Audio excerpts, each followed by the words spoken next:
Chapter 152. The night was getting darker and darker. Soren was sitting on a cold rock with a quill in his hand. In front of him was a stone table that was split open with a curved sword. In front of him was a magic scroll. For an adventurer like him, his ability to adapt to the environment was undoubtedly very strong. Whether it was a quiet and comfortable hotel or a deserted cave, he could concentrate on what he should do. Next to him was Princess Anna, who was tilting her head. Her little face looked a little baby fat because she was holding her chin with her hand. She looked quite pretty and cute. The princess was definitely not skinny.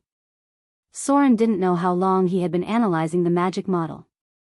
When he looked up, Princess Anna was a little sleepy, but she still sat next to him and didn't want to disturb him at all.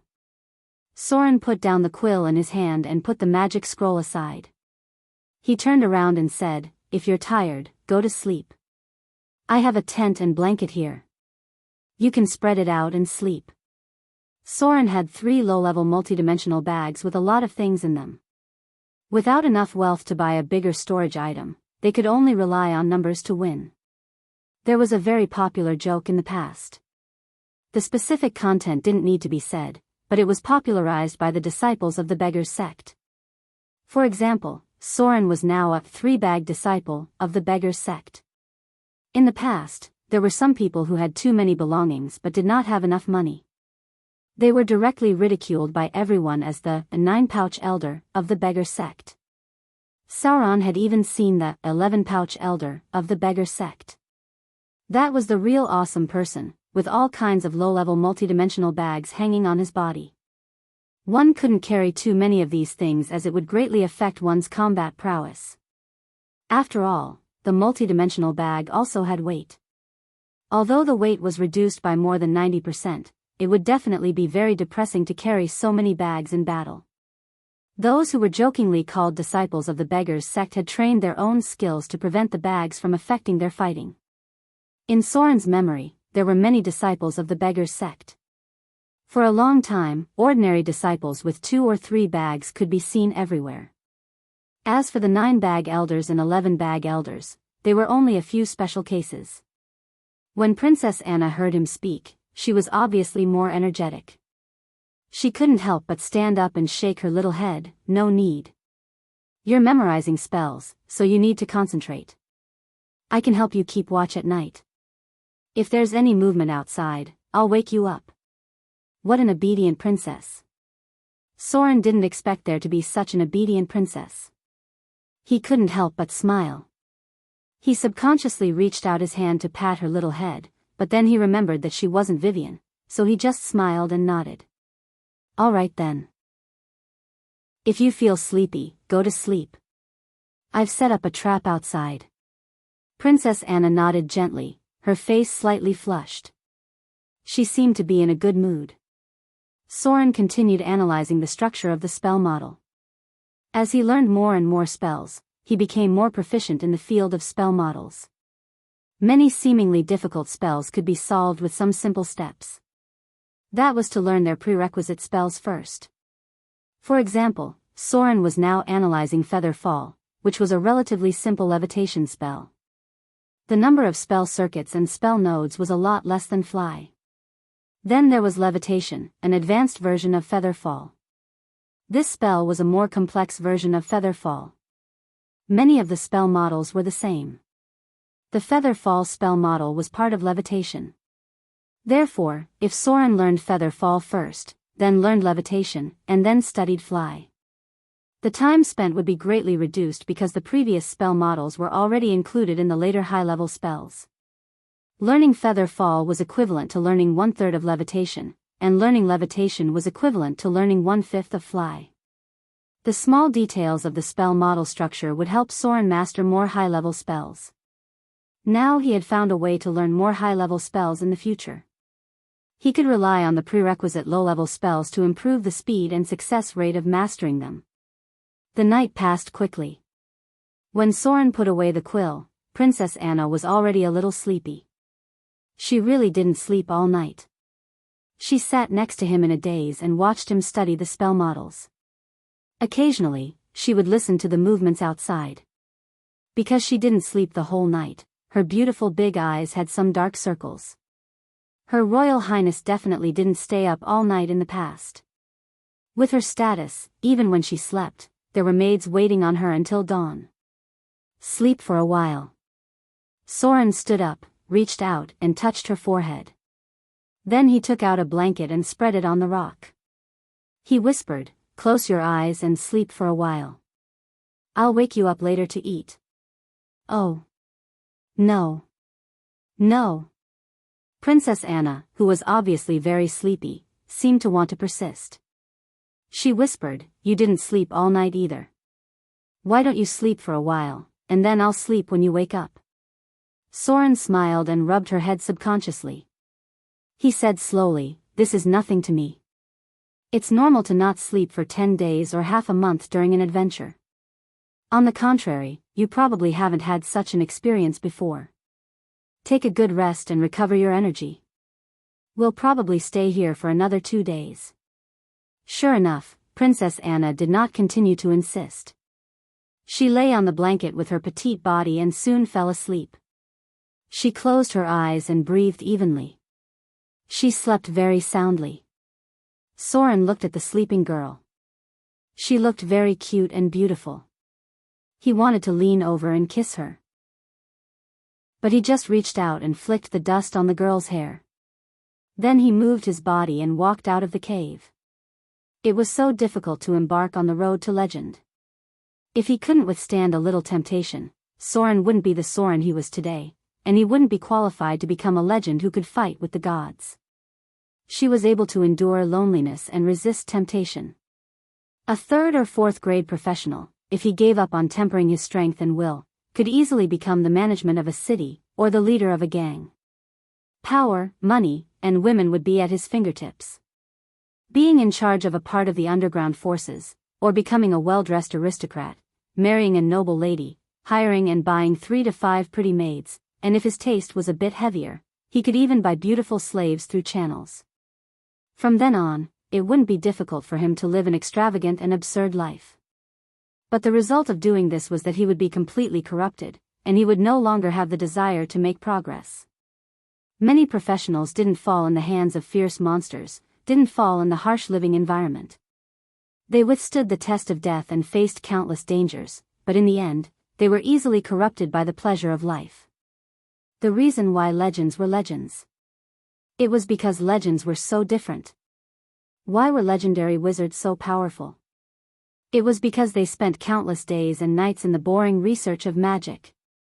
They thought hard in the tower, they looked at the stars in the middle of the night, they pursued the most essential power of the law of the world. They were the richest professionals, and their wealth was more than that of the royal family. As long as they were willing, they could enjoy the most luxurious life. Since ancient times, there were many intelligent creatures with good talent, but how many people could reach the legendary level in thousands of years? Power wasn't just power. It also represented immortality, represented a long life. Were you willing to stand at the top and laugh at the vicissitudes of the world, or were you willing to be reduced to a pile of yellow soil after 100 years? The reincarnation of the sticks was just a comfort. After the soul was reconstructed, it was completely erased, and the power from the origin was used to reconstruct a soul. There was no such thing as Tao in this world. Perhaps many professionals couldn't understand what Tao was, but they had their own beliefs in their hearts, and this belief was the Tao they were pursuing in their hearts. For example, the ascetic fist master, or the sword saint that Soren met in the small village, their power could easily bring them power, wealth, and beauty, but they were still strict with themselves and pursued the path of legends. If there were immortals in this world, then above the legendary level was immortals. Only legends could fight against gods. If you wanted to stand at the top of the world and look down on the world, the tempering of your will was the ladder to the top. Outside the cave, Soren stood halfway up the mountain and looked into the distance. He could see the vast snow-white land, and there were still mountains in the distance. Many of the sceneries were blocked by the wind and snow.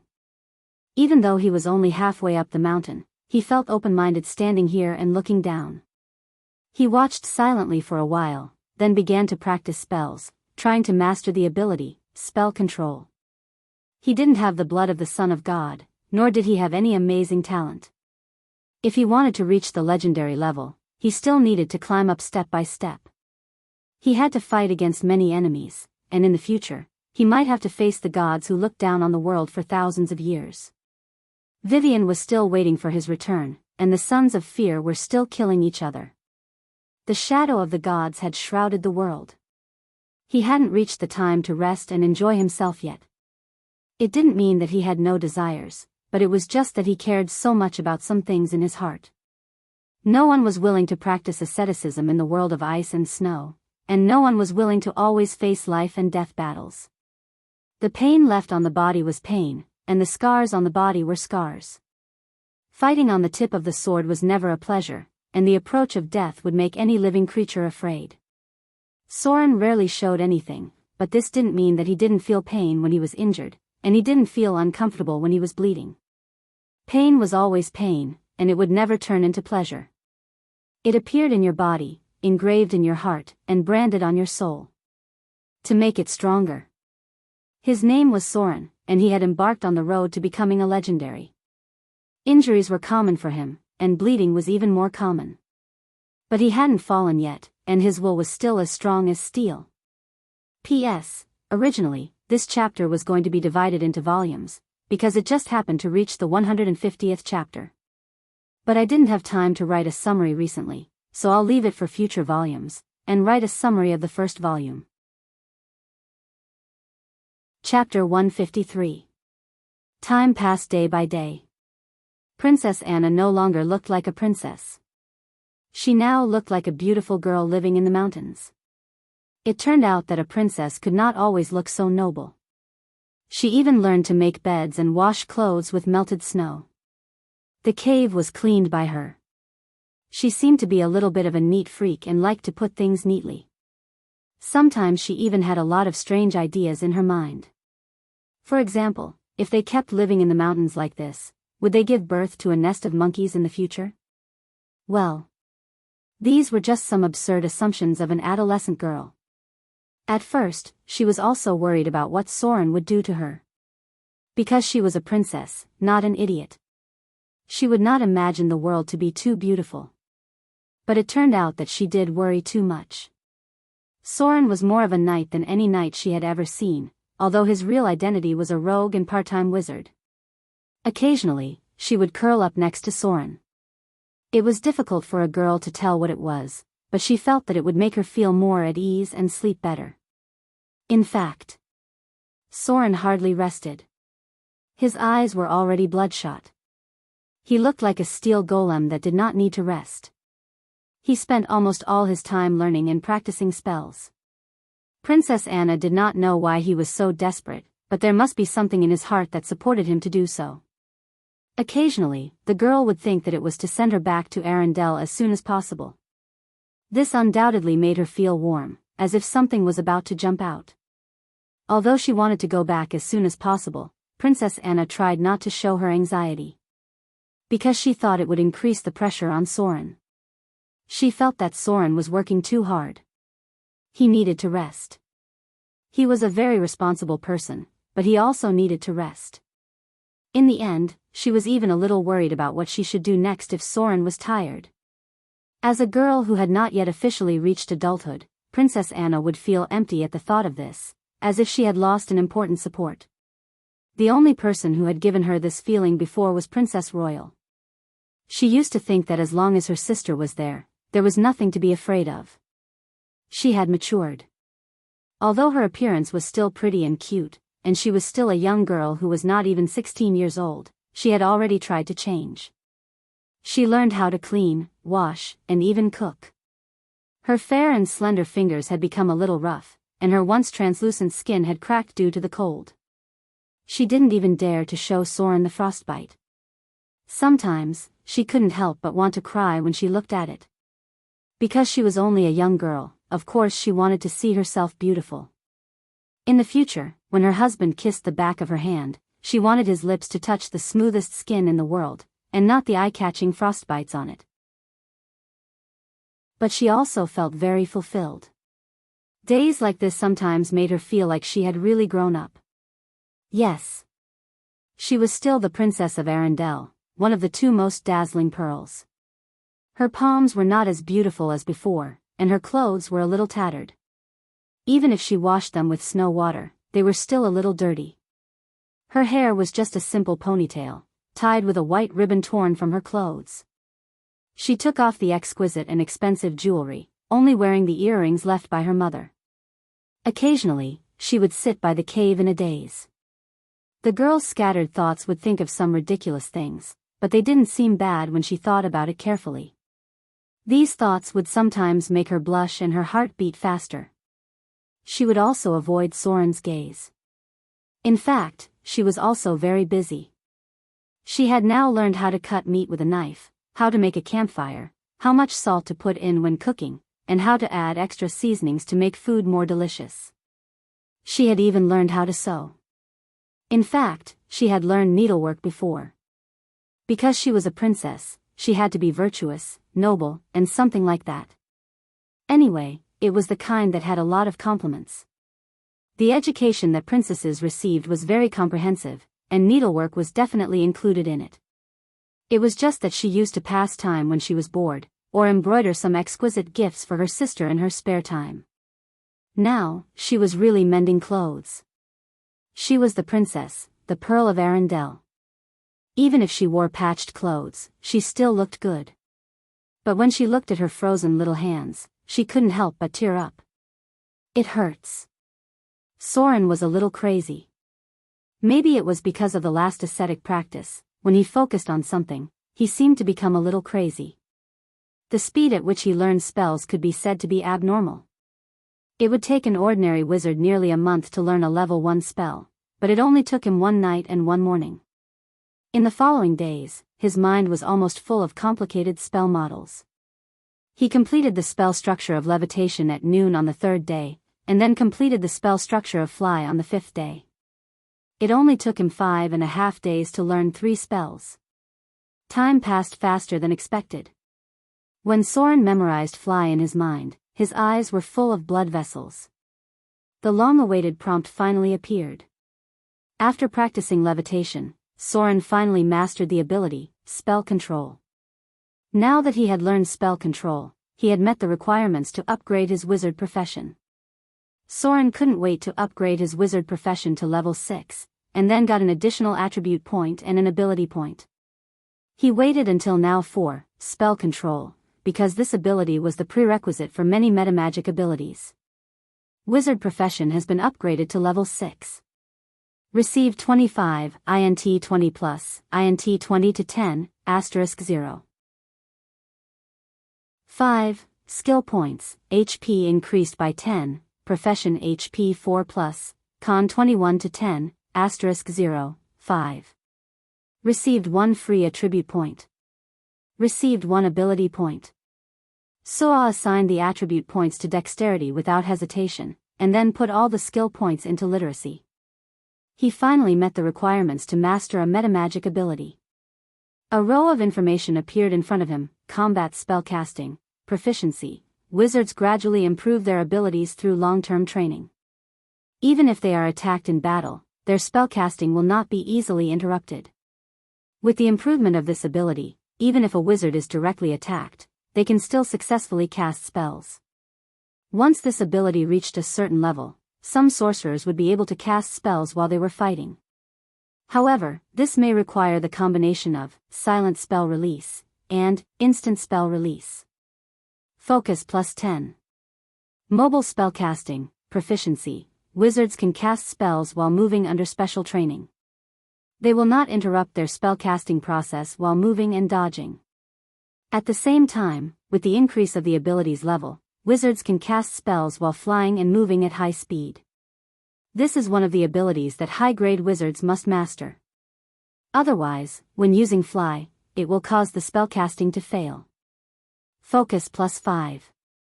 Enhanced spellcasting, metamagic ability. After wizards master spells, they can use some unique metamagic skills to increase the power of spells.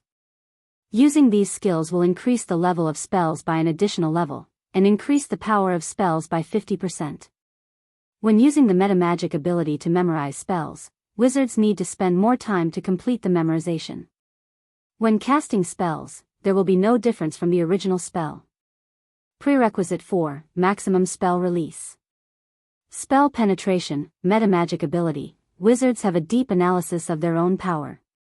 This can strengthen the penetration ability of their spells. No matter if it is a damaging spell or a controlling spell, when triggering a spell strength test, the wizard can get an additional 2 points. The enemy must have a higher level of immunity to resist the spells they cast. Prerequisite 4, greater spell penetration. The first 2 abilities were basic abilities. As long as they were not mastered, they would always exist. Soren was more concerned about the last 2 abilities. The first was enhanced spellcasting, which could increase the power of spells by 50%. The second was spell penetration, which could increase the difficulty of spellcasting. For example, arcane missile, which could increase the power of spells by 50%. Another example was charm person, which could increase the difficulty of spellcasting by 2 points. These were 2 different options. The first one was the most important ability of the turret style. The 50% damage increase was still very shocking. The second one was the core ability of the control style. No matter if it was charm, control, death, or other spells, they all needed this ability to increase their immunity. Soren did not hesitate for too long. He chose enhanced spellcasting. This ability had the most obvious effect on him. Especially after his spellcasting level increased, the power of 5 arcane missiles was equivalent to 7. 5 arcane missiles. As long as he mastered spellcasting proficiency, he would be able to bayubayubayu. Now that she had learned flight, it was naturally time to leave. Although Princess Anna wanted to fly back to Arendelle now, she couldn't help but look back at the cave before leaving. She had cleaned it up very well, but she didn't know which creatures would benefit in the end. When he left, Soren saw the footprints of the ice trolls, all the way to the opposite mountain. It seemed that the ice Quetzalcoatlus bodies he left behind had benefited them. However, these ice trolls didn't seem to disturb the 2 of them. The snow was still flying. Princess Anna was on her way home today. She looked at Soren beside her, her beautiful eyelashes trembling slightly. Chapter 154. Amidst the snowstorm. Soren held Princess Anna's petite figure and slowly flew up. She seemed to be a little excited, but as soon as she opened her mouth, a mouthful of snow was poured into her mouth. Her little face couldn't help but turn red. Only those who had personally experienced strong winds, storms, and typhoons would understand how it felt to lose cover and be exposed to the wild winds of nature. This was a taboo even for wizards. In fact, Soren's expression was also a little excited because flying was always full of beautiful desires. Their figures rose little by little and gradually flew to a height of hundreds of meters. This height was definitely not enjoyable because without the cover of the mountains, the cold wind became even more biting. The speed of flying was about 30 feet to 120 feet, which was about 10 meters per second to 40 meters per second. There were very few people who could exceed this speed. That was because the human body would not be able to withstand it if it went any faster. This was especially true for adepts, who had relatively weak constitutions. In Soren's memory, there was only one kind of spell that could reach supersonic speed. The name of the spell seemed to be Spirit Flight. It was an unorthodox high-level spell that was very difficult to learn. After casting the spell, the user would turn into a spirit. They would not be able to attack or cast spells, but they would be able to fly faster than the speed of sound. Since Soren didn't master the ability, swift flight, and had just learned the flying spell, his flying speed was actually only about 10 meters per second. It was said that someone once reached a speed of more than 100 meters per second, but it required a lot of abilities to support it and a protection spell because it was equivalent to half the speed of a jetliner. Flying was not as safe as one would think. Because wizards were most afraid of being cast a dispel spell by the opponent. If the effect of flying was successfully dispelled, the higher you flew, the more miserable you would be when you fell. This was not a joke. Casting a spell at a high altitude required the support of a very powerful basic skill, focus, because casting a spell itself required concentration. If the effect of flying was dispelled and you couldn't cast a spell in the process of falling at a high speed, or if you didn't prepare other spells to deal with falling, then the fate waiting for you was to fall into a meat patty. Even if you were a wizard, you would still fall to your death. That was why wizards liked to research teleportation spells and didn't like to put their energy into flying spells. Some high-grade wizards who liked to fly would only enchant special spells, such as Feather Wing and Dragon Wing. These spells were not exactly safe. If an enemy threw out a disintegrate or rupture spell, they would still be stunned. In essence, fly was definitely not as smooth as blink. In the storyline, there were very few native wizards who could fly. Gloria would rather walk than fly. Subconsciously, she had the same concern. The duration of flight was calculated in minutes. Soren's spell power wasn't high. He had a profession level of 6 and an intelligence bonus of 5, so his spell power was around 11 points. He could sustain fly for 11 minutes and fly for around 6,000 meters. Soren's wizard rank was 6, and he had 2 level 3 spell slots. Together, he could fly 12 kilometers. This distance was more than enough for them to climb over a mountain. There was a strange sound in the sky. Soren seemed to have heard the sound of the ice Quetzalcoatlus. He quickly lowered his altitude a little, and then made a gesture to Princess Anna in his arms to keep quiet. He slowly flew at a low altitude and sneaked over. Fighting the ice Quetzalcoatlus in the air was completely suicidal. There should be more than 1 or 2 groups of Quetzalcoatlus in this area. Fly was very fast in a straight line, and the speed of ascending and descending was halved. Soren quietly flew over, and soon the field in front of him gradually widened. Over the mountains, there was a dense forest, a very dense snowy forest. Soren was undoubtedly relieved. He quickly lowered his altitude and flew slowly, and then landed after entering the dense forest. He still had to walk. But now the road was much easier. It took him half a day to pass through the dense forest with Princess Anna and gradually entered the area where human activities were. Come on. Put this on. Soren took out a cloak and handed it to Princess Anna. He said in a deep voice, "Don't talk too much on the way, and don't take off the cloak. The chosen of the gods are very difficult to deal with. Maybe they have spies here." Princess Anna nodded gently, then put on the cloak. This was actually the territory of Arendelle, but no one could guarantee that there were no torturers here. As long as there was a specific target, the legendary wizards could come here in a short time. Soren was not sure about the situation in Arendelle. The chosen of the gods was very powerful, and he did not know if the Princess Royal could deal with it. The most appropriate way now was to disguise themselves and go all the way. By the way, they should see the changes in Arendelle. If there were no big movements, they should be safe. After all, according to Soren's past memory, there was indeed not much happening in the Frost Kingdom. The two of them walked all the way along the snow. They slept in the wilderness for a night, then continued for tens of kilometers until they finally saw the outline of a town. This is the town of Taradu.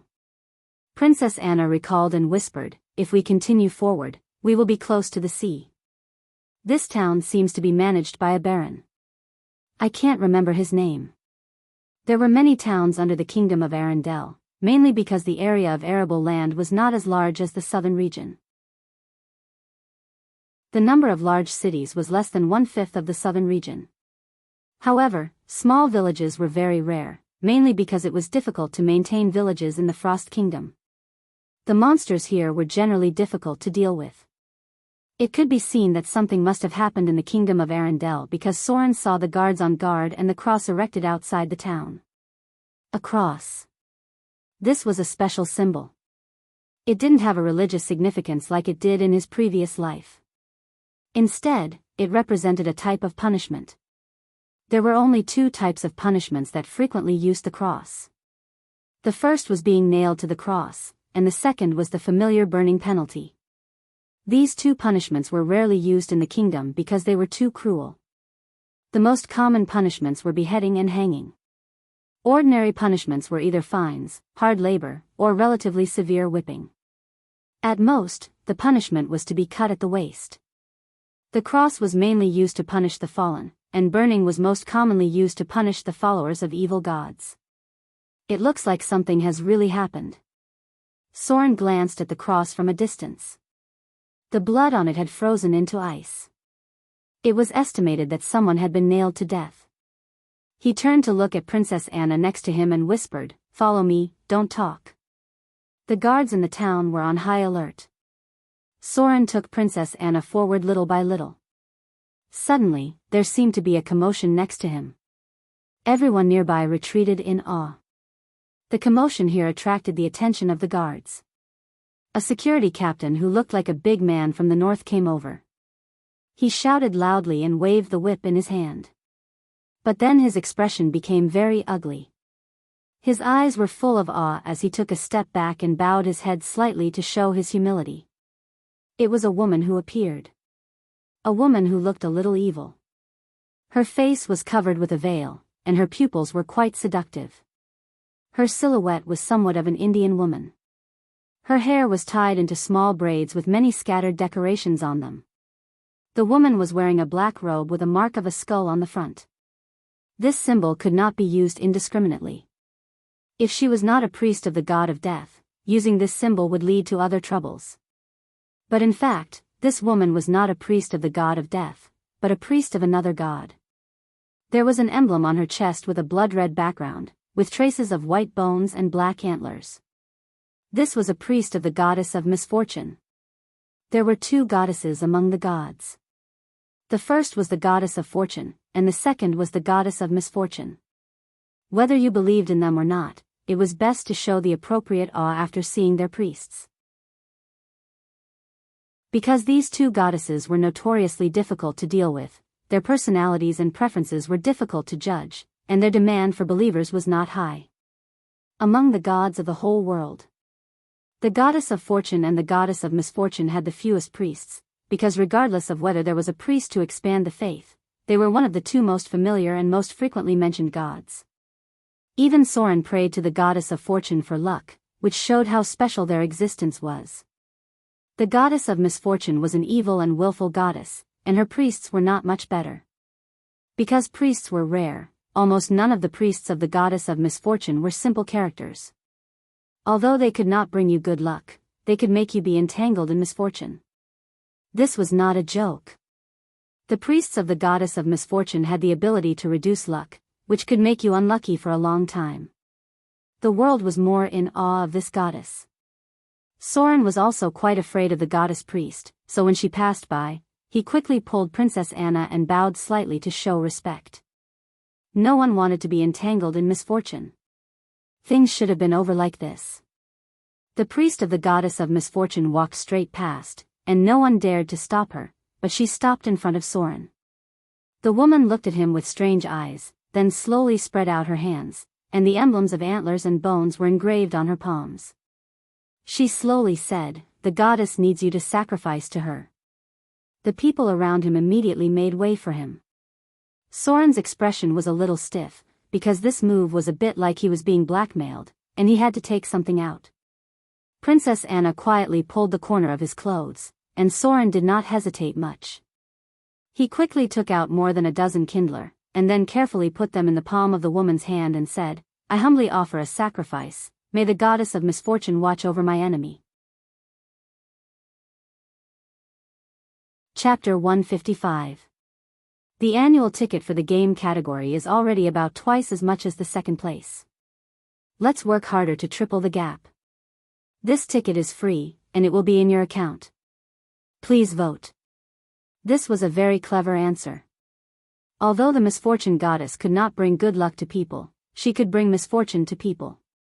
Therefore, many people worshipped the goddess because of her awe. They prayed that they would not be haunted by misfortune, or that the misfortune goddess would punish their enemies. In ancient times, there was a goddess of luck who was in charge of both luck and misfortune. This powerful goddess fell for some reason. However, two new goddesses were born at the same time from her divided corpse. These two goddesses were the goddess of luck and the goddess of misfortune. It was said that the goddess of luck inherited all the fickle character of the previous goddess, so luck always came without warning. The goddess of misfortune inherited all the beauty of the previous goddess. It was said that all men who had seen the goddess of misfortune were either burned to death by their own desire or desperately tried to satisfy every unreasonable whim of the goddess of misfortune. There was even a legend that any woman who saw the goddess of misfortune would immediately fall into a state of madness. Therefore, this goddess was also called the Lady of Misfortune. Most of the priests of the Lady of Misfortune were thieves, assassins, bards, and could also advance to become a special envoy of opportunity. There were many difficult female gods, the most famous of which was the Twin Queen. The Twin Queen referred to the goddess of luck and the goddess of misfortune, and the queen was the very familiar Queen of Spiders. Overall, the most difficult to deal with was the Queen of Spiders, because the fickle goddess of luck and the goddess of misfortune were qualified to be on the same level as the Queen of Spiders. The goddess of misfortune was half of the Queen of Spiders. Then the priest of misfortune in front of him was half of Rose's priest. Soren glanced at his target and looked at her slender waist. The goddess of misfortune's favorite weapon was the artifact, misfortune, which was a special nine-tailed whip. That was why most of Lady Calamity's priests were good at using whips. Soren did not know why the goddesses were so stupid as to always use whips in their weapons. The succubus queen had the divine weapon, lover's whip, unknown. Lady Tormentor had the divine weapon, tormentor, nine-tailed whip. Lady Calamity had the divine weapon, unfortunate fate, nine-tailed whip, and the Queen of Spiders had the divine weapon, destructive fury, nine-tailed whip. You'd better watch out for goddesses with whips. They were the fighting faction among the goddesses, and many gods had died in their hands. The Queen of Succubus had killed 2 generations of Abyss Lords, the Lady of Torment had also killed many weak gods, the Lady of Calamity had killed the God of Rogues, and the Queen of Spiders had God's blood all over her hands. The number of gods who had died in the hands of the Queen of Spiders was close to double digits. Soren was very wary of the priest in front of him. He didn't believe in fate, but he did believe in luck. A piece of good luck could let you break free from death, and a piece of bad luck could push you into the bottomless abyss. Therefore, he quickly offered up the sacrifice, and then said his prayer. The Twin of Destiny fought their own battles during the turbulent period. Basically, no one dared to find trouble with them. It was just this pair of sisters who wanted to fight to the death. If the goddess of misfortune had not begun to look for allies, it was estimated that the other gods would not have been involved in this battle of luck. Anyway, the divine power of these 2 goddesses was very strange. Sometimes even the great god's luck could be affected. However, in any case, these 2 goddesses were famous for their golden thighs. Although their personalities were capricious, when there was a chance to hug them, he still had to be courteous. Even if it couldn't improve his luck, he could still spend money to avoid disasters. The woman with some strange pupils looked at Soren. She looked down at the kindler in her palm, moved her lips slightly, and then put the badge representing the goddess of misfortune on Soren's forehead. She playfully said, "The goddess has taken away your misfortune, but you need to offer more sacrifices to express your sincerity and get the blessing of the goddess of misfortune." The blessing of the goddess of misfortune. When Soren heard this word, he was a little stunned and looked up at the woman in surprise. The priest who dared to say this was not simple. The blessing of the gods was a special kind of blessing. At the very least, the priest of the archbishop level was qualified to represent the blessing of the gods because they had mastered the ability, divine power. The archbishop was a quasi-legendary priest, and legendary priests could also mobilize weak divine power. The priest of misfortune in front of him dared to say this sentence. Did she have the status of an archbishop in the church of the goddess of misfortune? But she didn't look like a legendary priest. The strange woman in front of him was still looking at Soren with a playful expression. Her expression seemed to be interesting. When she saw that Soren was a little hesitant, she seemed to be a little unhappy and wanted to withdraw her hand. Her figure was ready to continue forward. Soren obviously paused for a moment, and then hurriedly pulled her back. He gritted his teeth and took out all kinds of gems and gold coins from his multidimensional bag. He took out at least a dozen gems, all of which were reserved for alchemy. They were at least equivalent to the value of thousands of Kindler coins. Seeing these sparkling and translucent gems, the bewitching woman revealed a smile on her face again. She naturally put away these offerings and gave Soren a look. But he was still a little hurt, so he didn't notice it for a while. She had no choice. The strange woman could only tiptoe. There was a difference in height between the two. She was only about 1.65 meters tall. The woman kissed Soren's forehead, then the side of his face, and then whispered in his ear, "The goddess of misfortune has begun to pay attention to your enemies. You have used your sincerity to get the goddess blessing." A faint light appeared on the emblem. It was invisible to the naked eye, but Soren still saw a little bit of it. The strange woman didn't seem to have any intention of staying. After she put away all the gems, she walked forward with a satisfied look. She didn't know why, but before she left, she looked at Princess Anna next to her inexplicably. She left directly like this, and basically no one dared to stop her. The name of the goddess of misfortune was not a joke. Perhaps it was because of the fear of misfortune, the others didn't dare to approach Soren.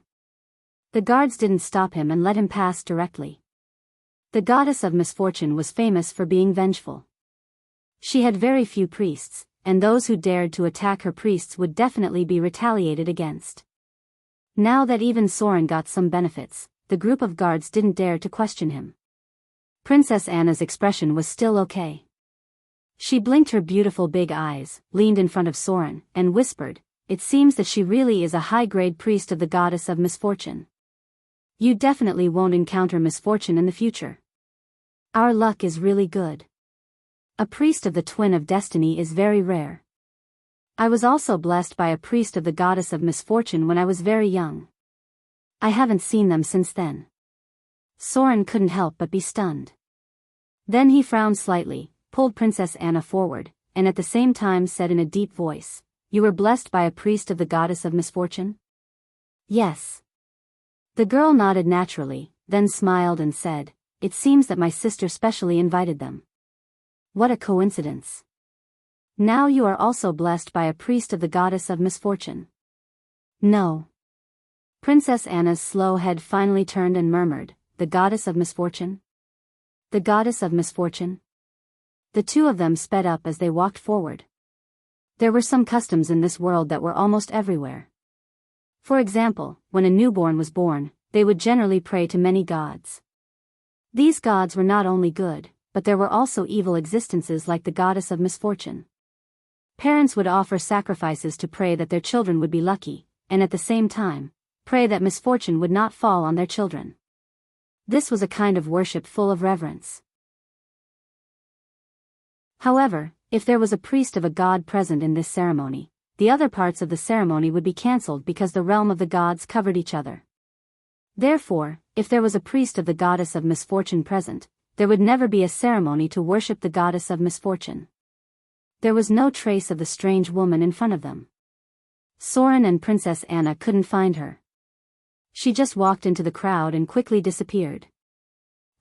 Princess Anna's expression was a little hesitant as she murmured, "This shouldn't mean anything, right? Maybe it's just a coincidence." Although the goddess of misfortune is not kind, she can indeed bless people. Soren seemed to be a little silent. If all this was a coincidence, he couldn't be sure because so many people stopped in front of him. The goddess of misfortune and the goddess of good fortune had been fighting for thousands of years. If Princess Anna was really blessed by the goddess of good fortune, then she definitely had the aura of good fortune. Soren couldn't see this aura, but the priest of the goddess of misfortune definitely could. Maybe she really just happened to pass by here, but the act of blessing Soren didn't seem to be just a coincidence. What was her purpose? Hero's luck, aura of good fortune, blessing of misfortune. Soren checked his data display and found that there was really an extra ability, which was a special ability of background. Blessing of the goddess of misfortune. Blessing of the goddess of misfortune, special ability. You have received the blessing of the goddess of misfortune. Your luck will not be reduced below the average level. You will be immune to any spells that bring misfortune, such as disaster, misfortune, and so on. At the same time, your enemy will be watched by the goddess of misfortune. When any judgment occurs, you will receive a deduction of 1 point of misfortune. These judgments include attack, hit, evasion, immunity, and so on. Note, you have entered the sight of the most capricious goddess of misfortune. Pray for yourself. Unlucky. Chapter 156. I really got the blessing ability. Soren stared at the crowd, but he could no longer see the woman. Who is she? The blessing ritual shouldn't be that simple, right? Just a kiss on my forehead, then a kiss on the side of my face, and a few words? Soren remembered that he had received the blessings of the Queen of Spiders and the Goddess of Wealth. Both rituals didn't seem that simple. The Queen of Spiders' blessing ritual was completed by Loltha's priests, and there were also some evil and taboo rituals to please the Queen of Spiders. After completing this relatively depraved ritual, the Queen of Spiders would bless the target. The Queen of Spiders must be pleased. The Goddess of Wealth's ritual was a little simpler. She either had to make a corresponding contribution, or give a large amount of money. The blessings of the gods weren't as powerful as one would think, but they were definitely not weak either. The most basic blessing was the immunity bonus. Most gods could give an additional 1 point in judgment. Then there were other bonuses after the blessing, depending on the clergy's abilities. For example, Soren's current blessing was immunity to misfortune. The Goddess of Wealth's blessing was a trade bonus, as well as some clergy's trading privileges. The Church of Wealth had a strong control over trade. The most powerful blessings of the gods were the few that could increase one's attributes. Soren's deepest memory was the Succubus Queen's blessing. It could increase attributes by 2 to 4 points, and any judgment, including attack, accuracy, evasion, and endurance, would have an additional 4 points in blasphemy. This special blessing seemed to be called Queen's Kiss. However, it seemed to have a very high price. After all, pleasing the Succubus Queen was much more difficult than pleasing the Queen of Spiders. There was a certain price to pay for blasphemy. The Queen of Spiders' blessings also had blasphemy bonuses, and it required an evil depraved ritual. Divine blessing, blasphemy ritual, he didn't know why. But all the blessings given by the evil gods were very high, and the blessings given by the good gods were very little, unless one became a chosen or a favored. Soren suspected that he had met the incarnation of the gods. If the gods gave up fighting against the energy storm and directly separated their clergy, then they could fall to the mortal world ahead of time. Generally, no gods would do this. They were also very clear that it was very dangerous to come to the mortal world. However, if it was the goddess of misfortune, there would not be such a worry. There were almost no legendary professions who could kill her. It was more difficult for non-gods to deal with her than to deal with gods with great divine power. This was because misfortune could destroy a large group of enemies. His enemies suddenly came knocking on his door, and he encountered a monster the moment he stepped out of his house. He accidentally offended other legends. Just thinking about it made his scalp tingle. No matter how one looked at it, misfortune was too supernatural. Not many people were willing to take the risk. However, if Soren had met an incarnation of a god, the blessings would have been more than that. A god's personal blessings were equivalent to the treatment of a god's chosen. Usually, the blessings would come with additional attributes. That woman might be the chosen one or the chosen one of the goddess of misfortune. He could not rule out the possibility that she was possessed by the goddess. He just did not know why she would bless him and come to the Frost Kingdom at this time. The gods of the Chaos faction had a headache. The members of the Order faction had their own set of rules, but the members of the Chaos faction acted according to their own preferences. The more chaotic they were, the harder it was to judge their actions with common sense. She might even destroy a town on a whim or something she didn't like, or cause a calamity to befall a certain place. Lady Calamity's reputation had been built up in this way. Soren did not dwell on it for too long. It would gradually become very common to meet legends, chosen one, chosen one, chosen one, son of God, and even the incarnation of a god or a saint. Basically, every god would have their own chosen one and chosen one. There were at least 2 or 3 legendary professions in the church. The special situation of the time of troubles forced all these people to come out. If it was during normal times, they would definitely stay in their own territory. For example, if no one disturbed them, these liches could quietly study for hundreds of years. As long as there was no other purpose or lack of materials, they hardly went out. Speaking of liches, in Soren's memory, there should be a lich about to come out. It was a very powerful shadow lich. It killed the chosen one of the current god of rogues and then had a fight with the lesser divine power. The outcome did not seem to be clear. Anyway, in Soren's memory, the god of rogues did not die in the hands of the shadow lich. After the appearance of this lich, it was almost time for the Queen of Spiders to appear. The insidious and powerful Queen of Spiders sensitively perceived that this was an important opportunity. She actually took the initiative to give up her priesthood to come to the mortal world, and then began to plan in advance to deal with the time of troubles with the drows under her control in the Underdark. This woman was not simple. If there was any god that Soren was afraid of, the Queen of Spiders was probably the only one. She even left a doppelganger in the abyss to make the other gods think that she was still fighting against the energy storm to ensure that she would not fall to the material plane. But in fact, she had already secretly entered the mortal world. It was not until halfway through the time of troubles that the other gods found out that she had already woven a huge spider web in the mortal world. At that time, the Queen of Spiders had become the hunter, and the other gods had become her prey. The coquettish Black Widow. This was a special code that represented the mark of the incarnation of the Queen of Spiders. Only the most devout fanatics knew about her arrival. Fortunately, it was not the Queen of Spiders. Soren quickly left the town with Princess Anna. As they got closer and closer to Arendelle, they could feel the slight sea breeze and the faint smell of the sea in the air. Arendelle was a large city built by the sea, and it was also the most prosperous city in the Frost Kingdom. Soren also saw other crosses and fleets coming and going in the distance. Merchants rarely went to the Frost Kingdom from the land. They would worship the sea goddess, the storm lord, or all of them before leaving. Worship of the gods was a very serious matter. A large-scale sacrifice would even attract the attention of the gods. They would cast their eyes here and then give the rewards that the sacrifice deserved. This was a divine mark that could make the monsters in the sea not dare to attack the fleet. As long as they were not so unlucky as to encounter a sea monster, the journey would be relatively smooth.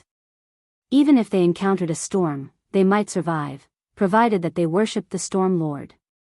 Orthodox worship of the gods required at least thousands of kindlers' offerings, and it was not held many times a year. Princess Anna looked a little excited. Maybe it was because after so long, she could finally go home. Soren became more and more serious and cautious. He looked into the distance and stopped and said, "If I were the chosen of the goddess of torture, I would ambush near Arendelle and monitor where you might appear. After all, you still have to find a way to come back. In other words, the safest place may be the most dangerous place." Princess Anna could not help but feel a chill in her heart and murmured, "What should I do then?" Soren took her to the side of the road and said in a deep voice, "Do you have any way to contact the Princess Royal? With her wisdom, she will certainly notice this. What I'm worried about is that if we encounter the Chosen, we will have no chance to escape. Before the Princess Royal comes, they will catch us.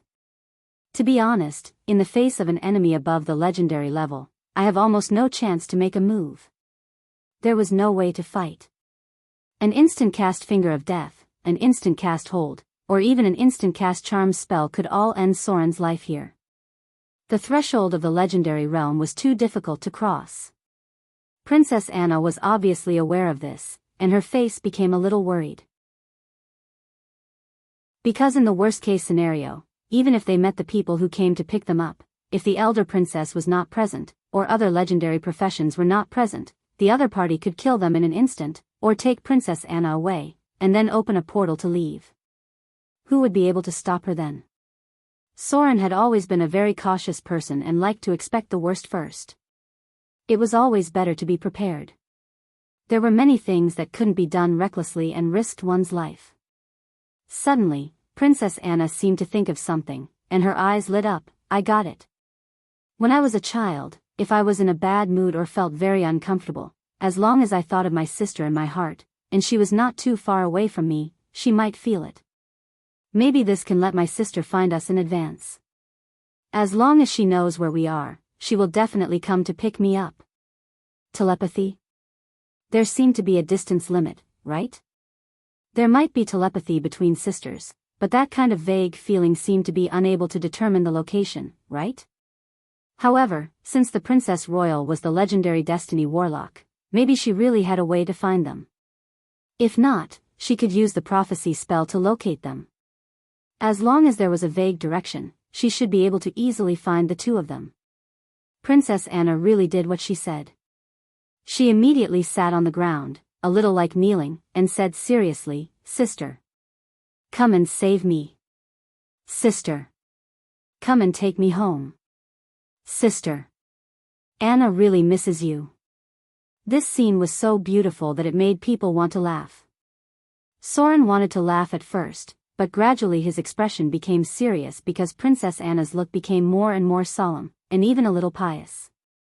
What kind of telepathy was this? It was clearly praying to the gods. Chapter 157. The wind and snow around them trembled slightly. Soren held his curved sword vigilantly. Princess Anna seemed to become more devout, and her expression was a little excited. Little sparkling snowflakes appeared out of thin air, dancing together with the cold wind, and turned into an existence that looked almost identical to Princess Anna, but had a completely different temperament. She was more mature than Princess Anna, and her figure was taller and more voluptuous. Even if she had no expression, people could not help but feel a sense of superiority. Anna. Princess Royal gently landed from the wind and snow. Her clothes did not flutter at all, which made Soren squint slightly. Sister. Princess Anna couldn't help but stand up. She opened her hands and wanted to hug the elder princess, but then she remembered something. She couldn't help but slow down and gently touch her hand. The elder princess's fingers turned into snowflakes and then quickly returned to their original appearance. What? Soren's eyes showed a hint of shock. What appeared was not Princess Royal's real body, but an ice and snow avatar she made with some special power. The wizard's level 7 spell was projection, and the level 8 spell was simulacrum, but none of them could be as amazing as Princess Royal's. She appeared here directly, but her real body was still in Arendelle. This was not just a spell, it might even have penetrated some kind of law. It was estimated that the avatar of a god would be no more than this. Was she a human? Or a god? Princess Royal's eyes fell on Soren. As if she had seen something, she could not help but frown slightly. She gently stretched out her hand and slowly said, "Anna, I'll take you back now. It's still dangerous outside. Get ready to enter the portal." The sound of a spell was faintly heard. A portal made of ice and snow appeared in front of the two people.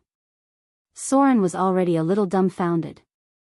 Princess Royal had completely overturned his previous understanding. It was estimated that the gods and saints who came to the mortal world and fought against a large group of legends could only do this. Were mandate warlocks really that powerful? Princess Anna reacted quickly. She reached out and grabbed Soren, and then entered the portal. Space began to distort. It was a very uncomfortable feeling because moving across space was not comfortable. Fortunately, the time was very short. After a slight shake, Soren was pulled by Princess Anna to the top of a magnificent castle. In front of them was another Princess Royal. This time, it was not an incarnation because she had the aura of a living person. She slowly opened her eyes. Her blue pupils were dreamy and blurred, as if they could make people lose themselves in them. She gently spread out her arms and hugged her. "Anna. Sister." Princess Anna rushed in at once. Princess Royal hugged the girl in front of her and turned her head to look at Soren. She frowned slightly and said, "Captain, send this guest to rest. I want to talk to my sister for a while." She was not angry. The moment Soren saw Princess Royal, he could not help but tremble. He had an inexplicable feeling of wanting to bow down and worship her. Princess Royal just stood there quietly, like a queen overlooking the world. She clearly had the same face as Princess Anna, but she was as beautiful as a dream goddess. Just a glance at her was enough to make people's minds tremble. Soren bit the tip of his tongue slightly. His heart was already in turmoil. He secretly said, "What a high charm. This is definitely more than 30 points of charm. It has begun to affect my mind. What an amazing charm." It gave people the illusion that they were looking at a natural king. It was almost to the level of interference with matter. Legend has it that the queen of succubus in the abyss, as long as someone saw her face, they had to go through a legendary level charm spell. If they could not pass, their mind would be affected by the queen of succubus. This special divine domain was called seductive beauty. There was also the supreme god of the nature god system in the past, the legendary goddess of nature.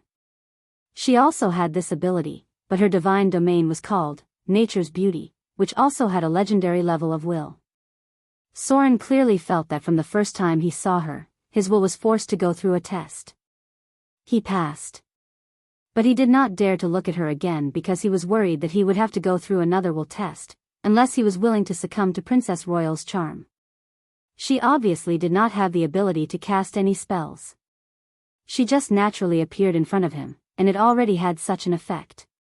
This reminded Soren of a saying, "Never look directly at the face of those gods who are famous for their charm. Your mind will be affected by their beauty." The current representative gods were two, one was the queen of succubus, and the other was the goddess of love. The two sisters whispered something to each other. Princess Royal moved her finger slightly, and Soren could not hear any sound. A dignified court lady came over, bowed slightly and said, "This way please. Her Majesty the Queen asked me to treat you well. We have prepared a room for you, you can rest there. Thank you very much for bringing Princess Anna back safely. Her Majesty the Queen will give you the reward you deserve tomorrow." Soren frowned slightly, then bowed slightly to Princess Royal and followed the court lady out. This doesn't seem to be friendly. Princess Royal didn't even want to say a word to me. Wasn't this attitude a little too cold? Huh. Princess Anna, who had said a lot, finally came back to her senses. She held Princess Royal's white fingers and said happily, "This time it's all thanks to Soren. If it weren't for him, I'm afraid I would have been caught by those bad guys. Sister, you must reward him well." Huh. Where is Soren? Princess Royal's mouth showed a rare gentle smile. She reached out and stroked Princess Anna's long hair, and said slowly, "I think he's very tired. Let the guard take him to rest. If there's anything you want to tell him, you can tell him later. Now you must be tired.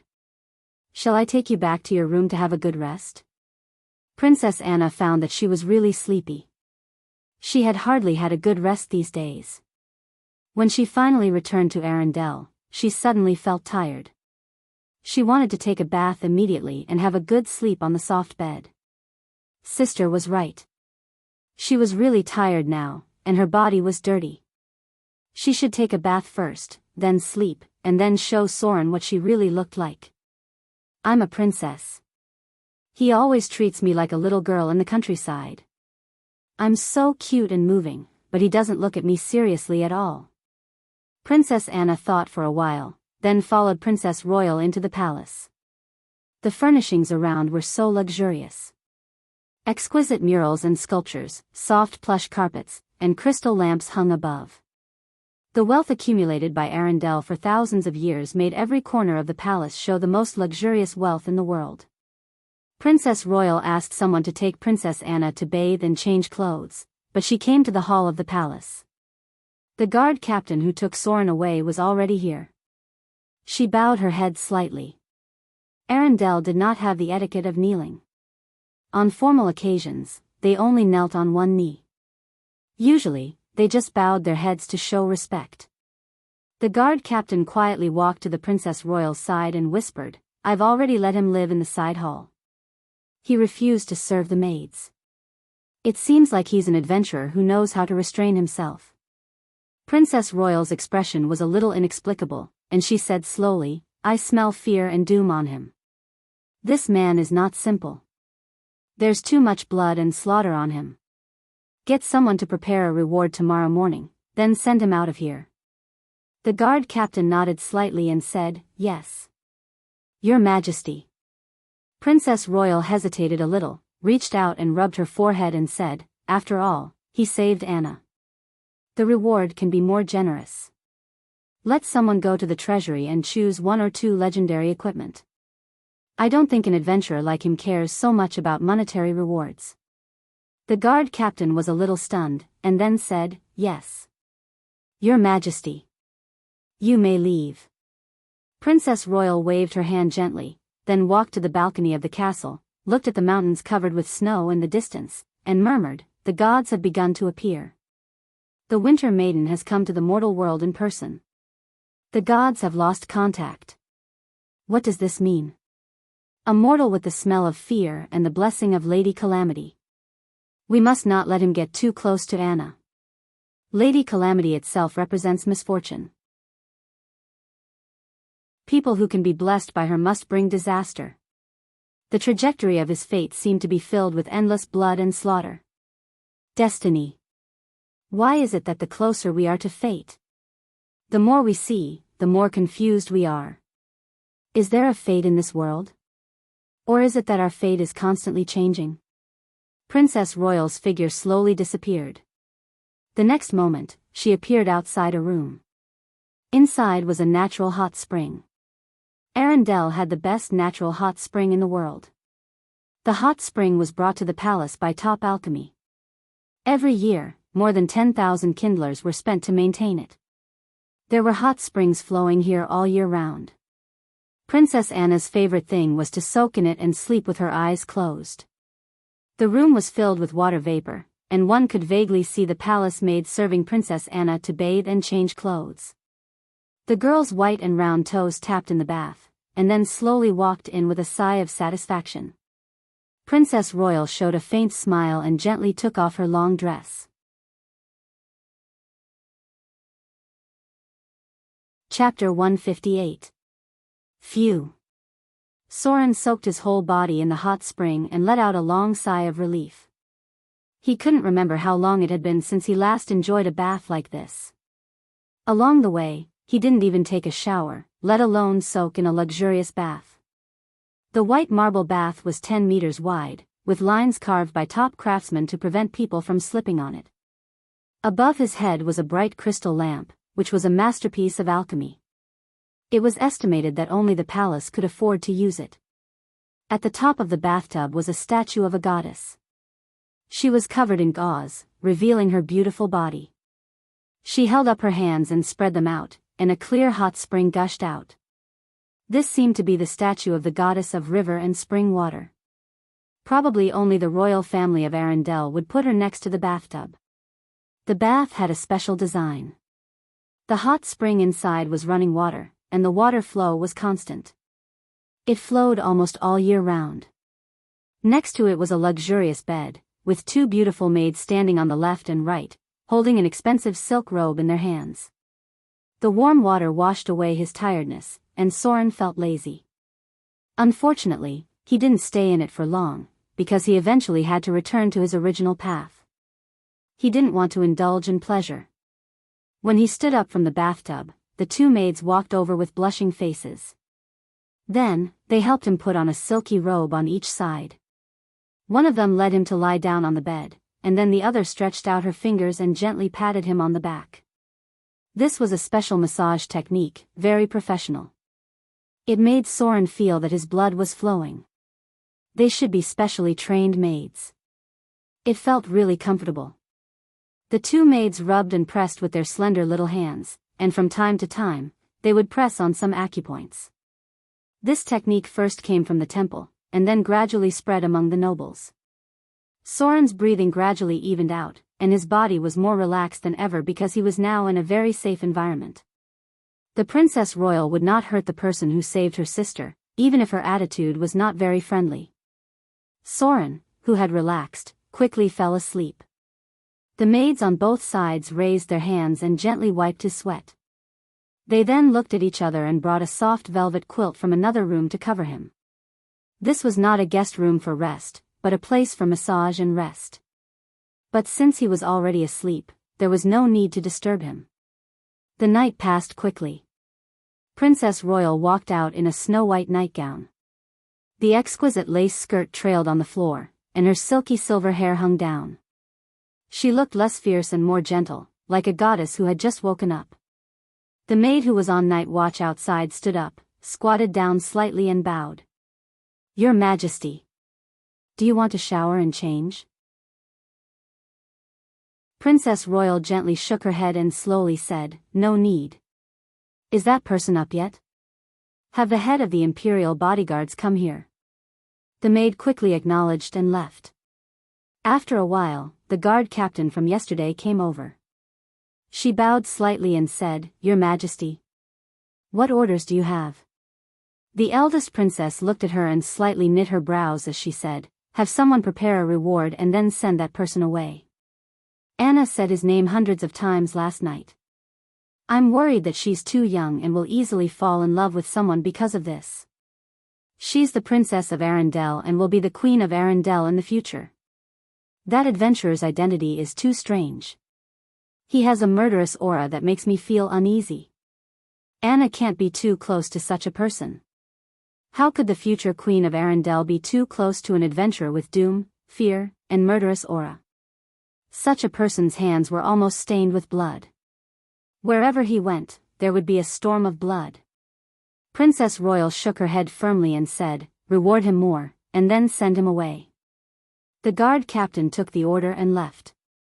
Princess Royal seemed to hesitate for a moment, and then said, "Let someone give him that weapon. I think he likes to use curved swords. This is a reward for saving Anna." Outside the room, Soren woke up because of the footsteps outside. The other party seemed to have been here for a while, but did not leave. She just waited quietly outside, but judging from her breathing, she was in a hurry. Several times, she raised her hand and wanted to knock on the door. He slowly sat up, then reached out and touched the soft and comfortable silk robe on his body. Then there was a bitter smile on his face, but there was not much anger in his expression. It was just dawn, and someone couldn't wait to wake him up. It was self-evident what it meant. Princess Royal did not welcome him. Soren took off his robe and put on the rough cloth and leather armor. He looked at the luxurious room in front of him and murmured, "After this crisis, I'll prepare a room like this for Vivian in the future." This was the life Vivian should have. Instead of following him to wander from place to place, trekking through thousands of miles of wind and snow, weary and exhausted from the hardships of wind and snow. An 8-year-old girl. But she had never enjoyed a real life. In fact, she had been living a hard life. Although she never complained. Soren quickly changed his clothes and then slowly opened the door. Outside the door was the dignified guard captain. Her expression was a little surprised, and when she saw Soren's clothes, she was even more surprised. Because it meant that he had guessed the queen's intention. She was a very powerful adventurer, and she had already noticed that Princess Royal wanted him to leave as soon as possible. Behind her were 2 maids carrying delicate trays. On one of the trays was a scimitar. The exquisite scabbard showed that it was extraordinary. On the other tray was a pair of black silk gloves. There were strange inscriptions on the gloves. It seemed to be something extraordinary as well. Her Majesty asked me to, just as the guard captain was about to speak, Soren interrupted her. In fact, he was not happy, but he was not angry. He reached out and picked up the curved sword. His fingers stroked the scabbard, and then he pulled it out with a clang. The silver-white blade shone with a faint light. He gently cut his finger, and a trace of blood immediately gushed out. Then a wisp of frost appeared on his palm. It was indeed a legendary curved sword. It seemed that Princess Royal was not a mean person. It was just that she did not want him to get close to Princess Anna. "I know." Soren looked at the guard captain, reached out and put away the curved sword. Then he picked up the glove on the other tray and said expressionlessly, "I will leave soon, and I will not disturb Princess Anna again." The guard captain was speechless. His words made her unable to say what Princess Royal had secretly told her. Obviously, it made her feel a little embarrassed. After all, he also risked his life to save Princess Anna. Soren glanced at the glove and gently put it on. Princess Royal was indeed the Queen of Arendelle. She actually gave him 2 pieces of legendary equipment, and they were very rare legendary equipment. Item type, Icing Death, +2, item grade, grade 2 legendary item, item description, this is a weapon with a legendary history. Its former owner once took it into the abyss of hell. Its blade was stained with the blood of demons and devils, and there was a faint whisper of the souls of the dead. This was a curved sword forged with the northern, ice casting, process. Mithril was infiltrated during the forging process, which made the blade lighter than other weapons while maintaining its toughness and sharpness. This weapon condenses the power of ice. When it hits the enemy, it will cause them to suffer ice damage. Requirements, strength 10 or more, strength requirement -2. Equipment effect, mithril characteristic, ice casting characteristic, +5 sharpness, +5 penetration, +3 toughness, +2 armor break, +3 ice damage. Weapon special effect, icing death. After this weapon hits a weak enemy, there is a certain chance of directly freezing the blood of the weak enemy, causing the enemy with the highest HP of less than 20 to die directly. Weapon characteristic, sharpness. In battle, this weapon has a certain chance of cutting off any non-rare weapon. Any weapon below legendary has a small chance of being cut off by it. It was a very powerful legendary curved sword. It was almost comparable to the 2 that Soren had forged in the Underdark. Princess Royal was very sincere in rewarding him, but her attitude towards Soren was not good. She had not even said a word to him until now. Item type, Battlemaster Gloves, +1. Item grade, grade 1 legendary item, item description, a legendary item made with extraordinary spider silk. It uses special enchantment to activate a small dimensional space. The spider silk itself is extremely tough and can withstand most attacks without the slightest damage. It can also deflect some damage. It is very light and thin, like a thin layer of skin on the hand. It will not affect any battle at all. Equipment requirements, none. Equipment effect, toughness +1, deflection +1. Item special effect, 1 meter storage. When Soren put on this pair of gloves, the curved sword in his hand suddenly disappeared, and then a flying sword appeared in his hand. Then a curved sword appeared in his left hand, then a curved sword appeared in his right hand, and then it immediately became a flying sword. The rarest storage equipment in the world. It was even more valuable than a storage ring because only adventurers who were proficient in battle would know how much more useful storage gloves were than a storage ring. Such an extraordinary item could allow them to change weapons at will. It was almost invincible in battle. The true value of this equipment was even more expensive than the legendary curved sword. The value of both equipment was almost comparable to a low-level noble title and a territory that was rewarded for generations. Soren nodded silently. He turned around and glanced at the palace, then walked out. This was not a place where he should stay. The wind and snow shrouded his figure. He still had a long way to go. Before leaving, he saw the elder princess on the balcony. She was still so beautiful and noble, and still so high and mighty. Soren bowed slightly to show his respect, and then left without looking back. He felt uncomfortable, but he was not angry because he felt that Princess Royal was a bit like him. She was so careful to protect Princess Anna, which reminded Soren of his own Vivian.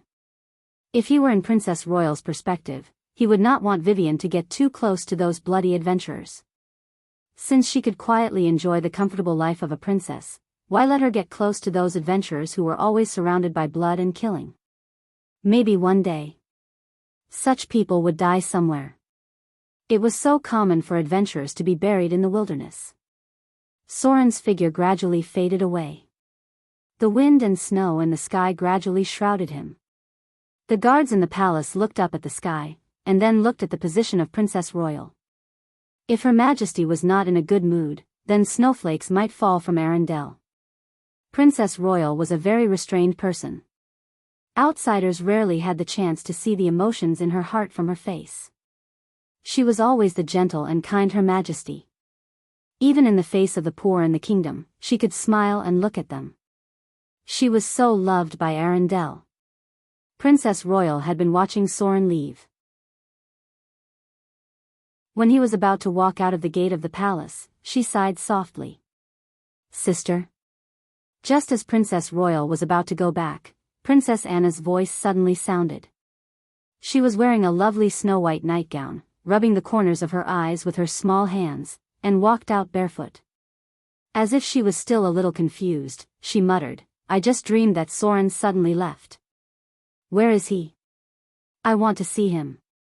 Princess Royal's expression froze for a moment, and the snowflakes in the sky seemed to stop for a moment.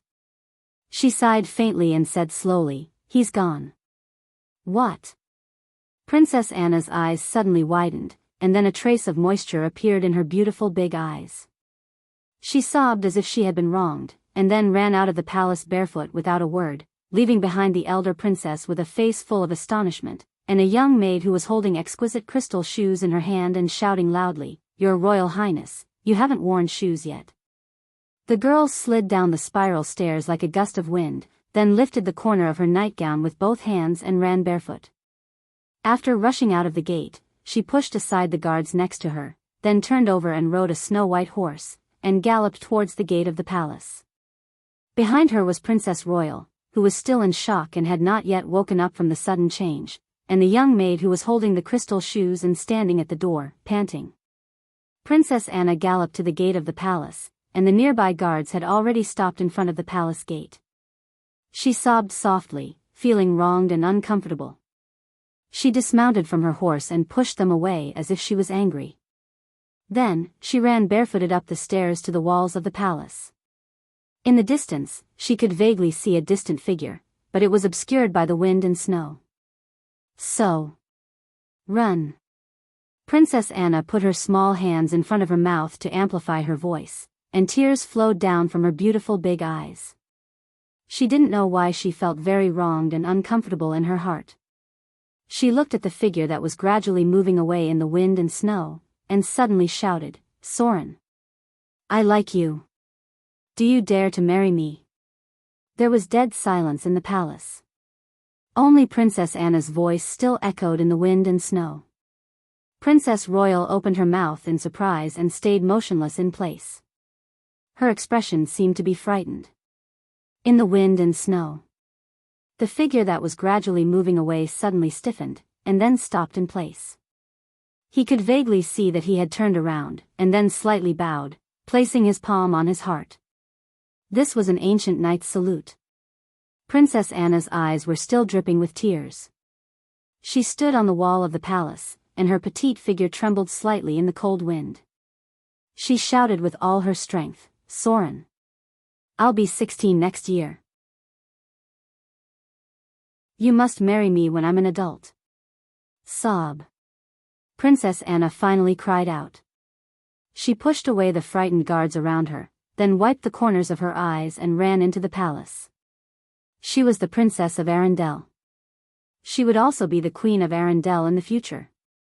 She didn't really know what love was, let alone love, but there was an impulse in her heart.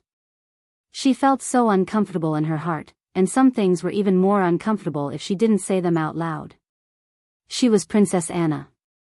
She was a princess who dared to take responsibility for her actions. Others may not understand her courage, but she was really brave. She also had the pride of a princess because she asked Soren if he dared to marry her. This was a very heavy responsibility. She was one of the 2 pearls of Arendelle, the future queen. She was not an ordinary girl. Marrying her required not only strength, but also great courage.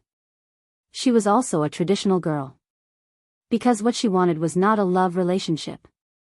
She followed the ancient tradition of Arendelle. She was very simple.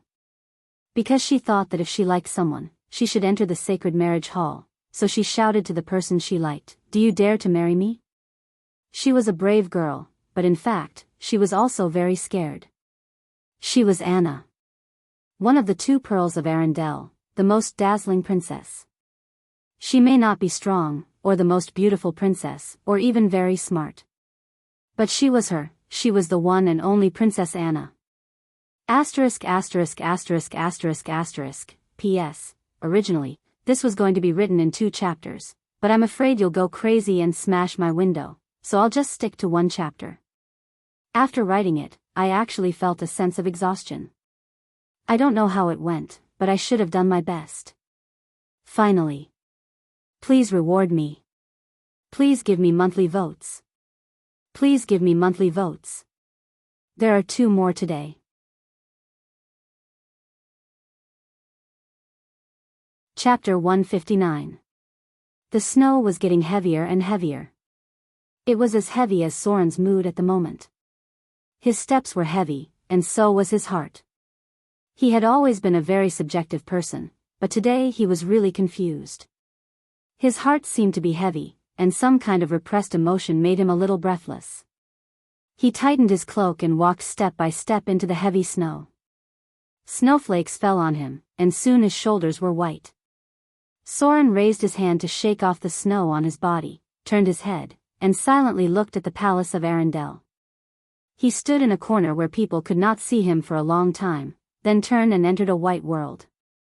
Vivian was still waiting for him. It was almost impossible for him to marry the Princess of Arendelle, the future queen, because Vivian was the child of fear and might become the Dread Lord in the future. Unless he was willing to let Vivian face all this alone, he was bound to go further and further on the path of the Dread Lord. At that time, it would not be an exaggeration to say that they would be enemies of the whole world. Even if he helped Vivian defeat the Dread Lord in the end, the evil gods would covet Vivian's divine power, and the good gods would try to eliminate the Dread Lord once and for all. Vivian's path was destined to be full of thorns and blood. Otherwise, he would not have prepared for the worst in his heart to transform into a shadow lich. Soren performed an ancient knight's salute. It did not mean anything, but it was just a promise from a guardian knight. When she needed it, he would stand behind her. The snow was still flying. In this snow-covered world, Soren saw 2 lines in his eyes. One rose to the top of the throne. She would become the ruler of Arendelle, the queen who was supported by all people. The shadow of the gods stood behind her, protecting her kingdom and protecting her. The other fell to the bottomless abyss. The road he walked would be covered with blood, and the bones of countless enemies would accumulate into stairs. In the vast white bones, he would step into the bottom of the abyss, where a battle awaited him. For Vivian. Soren was willing to give up his life, but he wouldn't stop here. Although his heart was so heavy, the world was shrouded in a bone-chilling coldness. The curved sword at Soren's waist glowed. When he pulled out the legendary curved sword named Icing Death, a cold light seemed to spread from it. It looked so dazzling, but its temperature was so bone-chilling. The curved sword seemed to have a spirit, and it could feel the heaviness in Soren's heart. The mountains in the distance gradually appeared. Soren's footsteps did not slow down at all. He quietly walked past one town after another, heading towards the north. His appearance was completely different from before. He wore a black robe and held a wooden staff in his hand. On the outside was a large gray cloak. No weapons could be seen, only a pair of exquisite black gloves on his hands. His face was a little thin, and one could vaguely see the stubble of his beard. His pupils were deep and still, full of determination when he looked ahead. The way he dressed made him look like a traveling wizard, which allowed him to avoid most of the trouble. No one would dare to disturb a traveling wizard. Arendelle was getting farther and farther away. But the girl's gaze seemed to be behind him. Occasionally, Soren's mind would come to her tearful face. It was really beautiful. The idea of marrying a woman as his wife came to his mind for the first time. It was difficult to describe the feeling in words, but it was really touching. He passed through a forest, walked across a frozen river, and climbed over towering snow mountains. Occasionally, some monsters would disturb him, but they would be killed by spells before they could get close. He looked like a real wizard, following his own path to his destination. The snowstorm lasted for 3 days before it stopped. Soren had come to the ice mountain range that stretched for hundreds of miles. He moved along a small path, using levitate and fly to hurry on his way, crossing these mountains that were like natural strongholds. Time passed little by little. He didn't travel much every day because he encountered many powerful creatures, such as the ice Quetzalcoatlus near the mountains, the huge ice sculptures, the earth dragon that was as heavy as a mammoth, the earth spirit bear that was scattered all over the place, and many other powerful monsters that he was familiar with. They were distributed here in groups, dangerous and deadly. Soren even had to use invisibility to escape several times. The cruel environment made them gather together. Here, the earth spirit bear and the ice trolls could even form tribes. These creatures hunted each other and struggled to survive in this ice and snow mountain. The temperature gradually increased. This mountain range blocked the cold wind from the Frost Kingdom. The greenery in front of him gradually increased. Soren knew that he was close to the north. Across here was the north, the territory ruled by the witches. The forest in front of him was getting thicker and thicker, and the mountains were behind him. Soren walked in the thick forest and entered the area of human activity little by little. Who is it? A middle-aged man dressed as a hunter appeared in front. He held a hunting bow in his hand and aimed at this side. When he saw Soren's appearance, he immediately withdrew his bow in fear. Then he bowed slightly to show respect and said, "Your Excellency." "Sir Wizard, I didn't know it was you. Please forgive my offense." This was the north. This was the territory of the northern witches. Here, the status of wizards was very high. Soren lowered his cloak slightly, looked at him faintly, and asked, "Where is this?" "I just came here through the mountains." The middle-aged hunter looked at the ice and snow mountain in the distance, and the awe in his eyes became more obvious. He whispered, "This is the territory of River Valley City. From here, walk 100 miles south and you will reach River Valley City." Soren nodded gently, walked past him, and headed south. After he walked past, the middle-aged hunter breathed a sigh of relief as if he had collapsed. Then, he hurriedly ran towards the village. It was not a good thing to encounter a wizard in the wild. Wizards were some people with strange tempers. They were very powerful and very dangerous.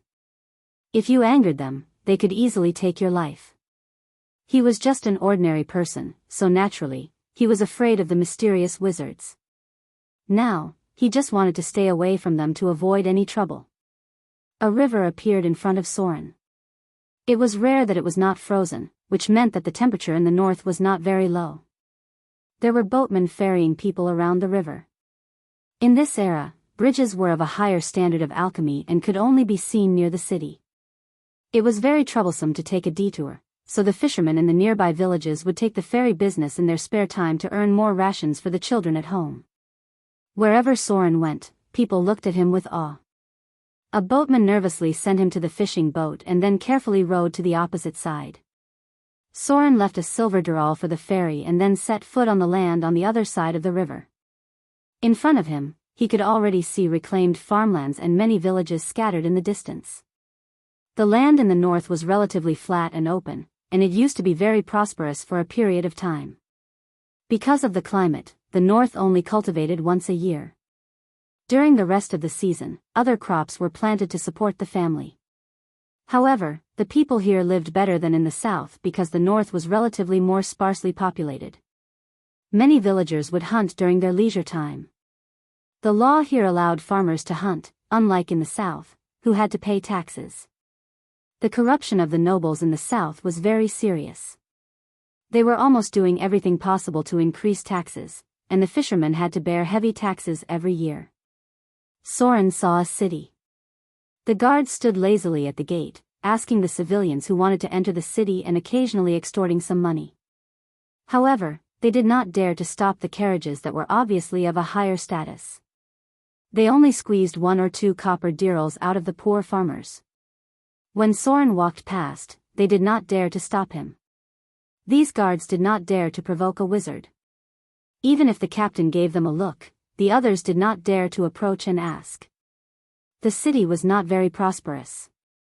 Because there was no trade to support the city, taxes alone were not enough to maintain the prosperity of the city. There were obvious traces of damage on the city walls, and many of the buildings were very old. Hundreds of years ago, there were a few mines that maintained the city, but as the surface mines were exhausted, the city could no longer support the mining and maintenance of the deeper mines. The undeveloped roads made trade very expensive, and some of the ores could only be sold at a low price. The nearby cities had replaced River Valley City's trading position. Soren went to the Mercenary Union. Because it was close to the snowy mountains, the Mercenary Union's business was not bad. From time to time, adventurers would come to hunt special monsters according to certain requests. Wizards needed special materials for alchemy, magic devices, and scrolls. Many of the materials came from the corpses of powerful monsters, and some of them grew in special environments. Soren did not stay in the mercenary guild for too long. He walked around the area and entered an alley. Then, under the gazes of 3 to 5 people with ill intentions, he entered a shop that did not have a signboard. He needed some information. Thieves were almost everywhere in the world. They were the main composition of the low-level members of gangs. These thieves could become rogues, but most of them were still ordinary people. Soren did not stay in the shop for too long. After about a quarter of an hour, he walked out. But when he walked out, he seemed to feel something. His nose could not help but twitch slightly. He seemed to smell something familiar. It was a fragrance. And it was a fragrance that he had carefully memorized. Only then would he have a clear impression of it. There seemed to be a woman in front of him. She was wearing a black hood and a black dress. Her back looked very slim, but she still gradually walked out of the alley. Soren frowned slightly. He did not directly chase after her.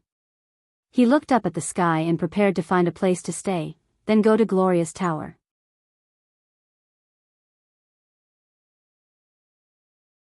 Chapter 160. The snow was getting heavier and heavier.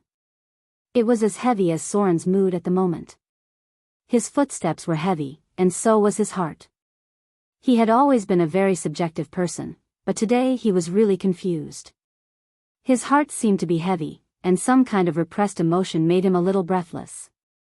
He tightened his cloak and walked step by step into the heavy snow. Snowflakes fell on him, and soon his shoulders were white. Soren raised his hand to shake off the snow on his body, turned his head, and silently looked at the palace of Arendelle. He stood in a corner where people could not see him for a long time, then turned and entered a white world. Vivian was still waiting for him. It was almost impossible for him to marry the princess of Arendelle, the future queen, because Vivian was the child of fear and might become the Dread Lord in the future. Unless he was willing to let Vivian face all this alone, he would inevitably go further and further on the path of the Dread Lord. At that time, it would not be an exaggeration to say that they would be enemies of the whole world. Even if he helped Vivian defeat the Dread Lord in the end, the evil gods would covet Vivian's divine power, and the good gods would try to eliminate the Dread Lord once and for all. Vivian's path was destined to be full of thorns and blood. Otherwise, he would not have prepared for the worst in his heart to transform into a shadow lich. Soren performed an ancient knight's salute. It did not mean anything, but it was just a promise from a guardian knight. When she needed it, he would stand behind her. The snow was still flying. In this snow-covered world, Soren saw 2 lines in his eyes. One rose to the top of the throne. She would become the ruler of Arendelle, the queen who was supported by all people. The shadow of the gods stood behind her, protecting her kingdom and protecting her. The other fell to the bottomless abyss. The road he walked would be covered with blood, and the bones of countless enemies would accumulate into stairs. In the vast white bones, he would step into the bottom of the abyss, where a battle awaited him. For Vivian. Soren was willing to give up his life, but he wouldn't stop here. Although his heart was so heavy, the world was shrouded in a bone-chilling coldness. The curved sword at Soren's waist glowed. When he pulled out the legendary curved sword named Icing Death, a cold light seemed to spread from it. It looked so dazzling, but its temperature was so bone-chilling. The curved sword seemed to have a spirit, and it could feel the heaviness in Soren's heart. The mountains in the distance gradually appeared. Soren's footsteps did not slow down at all. He quietly walked past one town after another, heading towards the north. His appearance was completely different from before. He wore a black robe and held a wooden staff in his hand. Outside, he wore a large gray cloak. No weapons could be seen, only a pair of exquisite black gloves on his hands. His face was a little thin, and one could vaguely see the stubble of his beard. His pupils were deep and still, full of determination when he looked ahead. The way he dressed made him look like a traveling wizard, which allowed him to avoid most of the trouble. No one would dare to disturb a traveling wizard. Arendelle was getting farther and farther away. But the girl's gaze seemed to be behind him. Occasionally, Soren's mind would come to her tearful face. It was really beautiful. The idea of marrying a woman as his wife came to his mind for the first time. It was difficult to describe the feeling in words, but it was really touching. He passed through a forest, walked across a frozen river, and climbed over towering snow mountains. Occasionally, some monsters would disturb him, but they were killed by spells before they could get close. He looked like a real wizard, following his own path to his destination. The snowstorm lasted for 3 days before it stopped. Soren had come to the ice mountain range that stretched for hundreds of miles. He moved along a small path, using levitate and fly to hurry on his way, crossing these mountains that were like natural strongholds. Time passed little by little. He didn't travel much every day because he encountered many powerful creatures, such as the ice Quetzalcoatlus near the mountains, the huge ice sculptures, the earth dragon that was as heavy as a mammoth, the earth spirit bear that was scattered all over the place, and many other powerful monsters that he was familiar with. They were distributed here in groups, dangerous and deadly. Soren even had to use invisibility to escape several times. The cruel environment made them gather together. Here, the earth spirit bear and the ice trolls could even form tribes. These creatures hunted each other and struggled to survive in this ice and snow mountain. The temperature gradually increased. This mountain range blocked the cold wind from the Frost Kingdom. The greenery in front of him gradually increased. Soren knew that he was close to the north. Across here was the north, the territory ruled by the witches. The forest in front of him was getting thicker and thicker, and the mountains were already behind him. Soren walked in the thick forest and entered the area of human activity little by little. Who is it? A middle-aged man dressed as a hunter appeared in front. He held a hunting bow in his hand and aimed at this side. When he saw Soren's appearance, he immediately withdrew his bow in fear. Then he bowed slightly to show respect and said, "Your Excellency." "Sir Wizard, I didn't know it was you. Please forgive my offense." This was the north. This was the territory of the northern witches. Here, the status of wizards was very high. Soren lowered his cloak slightly, looked at him faintly, and asked, "Where is this?" "I just came here through the mountains." The middle-aged hunter looked at the ice and snow mountain in the distance, and the awe in his eyes became more obvious. He whispered, "This is the territory of River Valley City. From here, you can reach River Valley City by walking 100 miles south." Soren nodded gently, walked past him, and headed south.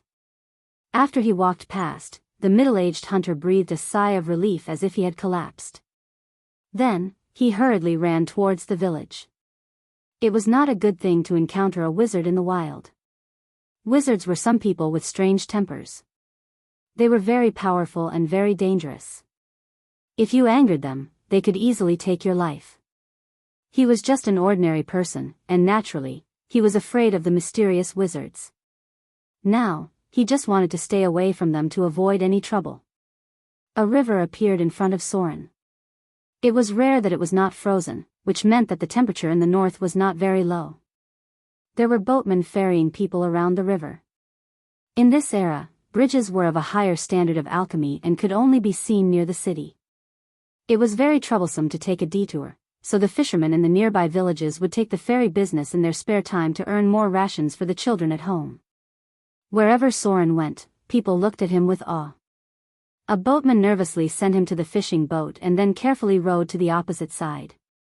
Soren left a silver dural for the ferry and then set foot on the land on the other side of the river. In front of him, he could see reclaimed farmlands and many villages scattered in the distance. The land in the north was relatively flat and open, and it used to be very prosperous for a period of time. Because of the climate, the north only cultivated once a year. During the rest of the season, other crops were planted to support the family. However, the people here lived better than in the south because the north was relatively more sparsely populated. Many villagers would hunt during their leisure time. The law here allowed farmers to hunt, and they did not have to pay taxes like in the south. The corruption of the nobles in the south was very serious. They were almost doing everything possible to increase taxes, and the fishermen had to bear heavy taxes every year. Soren saw a city. The guards stood lazily at the gate, asking the civilians who wanted to enter the city and occasionally extorting some money. However, they did not dare to stop the carriages that were obviously of a higher status. They only squeezed 1 or 2 copper dirhams out of the poor farmers. When Soren walked past, they did not dare to stop him. These guards did not dare to provoke a wizard. Even if the captain gave them a look, the others did not dare to approach and ask. The city was not very prosperous. Because there was no trade to support the city, taxes alone were not enough to maintain the prosperity of the city. There were obvious signs of damage on the city walls, and many of the buildings were very old. Hundreds of years ago, there were a few mines here, but as the surface mines were exhausted, the city could no longer support the mining and maintenance of the deeper mines. The undeveloped roads made trade very expensive, and some of the ores could only be sold at a low price. The nearby cities had replaced River Valley City's trading position. Soren went to the mercenary union. Because it was close to the snowy mountains, the mercenary union's business was not bad. From time to time, adventurers would come to hunt special monsters according to certain requests. Wizards needed special materials for alchemy, magic devices, and scrolls. Many of the materials came from the corpses of powerful monsters, and some of them grew in special environments.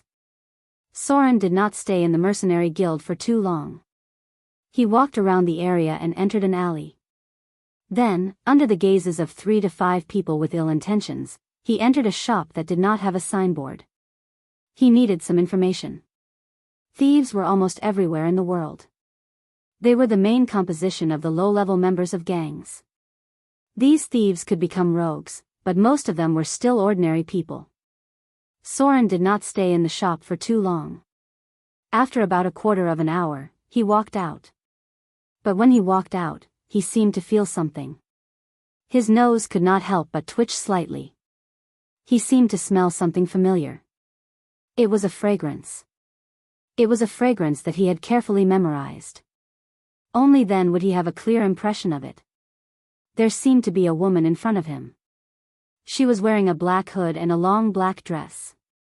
Her back looked quite graceful. She gradually walked out of the alley. Soren frowned slightly. He did not directly chase after her. He looked up at the sky. He wanted to find a place to stay and then go to Gloria's tower.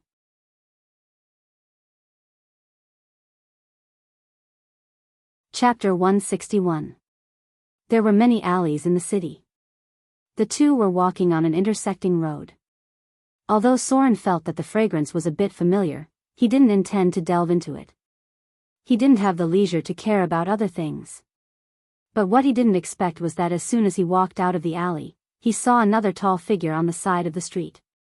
That figure made him tremble, and he quickly retreated back into the alley. The woman in the black dress on the other side also did the same. She shrank back like a cat and hid in the shadows. What the hell? Soren's figure kept retreating, and he couldn't help but curse in a low voice. He murmured, "You can still catch up with me like this?" The knight in silver. Soren was sure that the woman outside was the knight in silver in disguise. His ability to see through disguises was very strong. He recognized the other party at a glance, and he also noticed that there was a droll next to her whose strength was hard to estimate. It was possible that it was a high-grade droll, or even a legendary droll. Is that leaf really so precious? Soren murmured to himself, turned around and prepared to leave from the other side.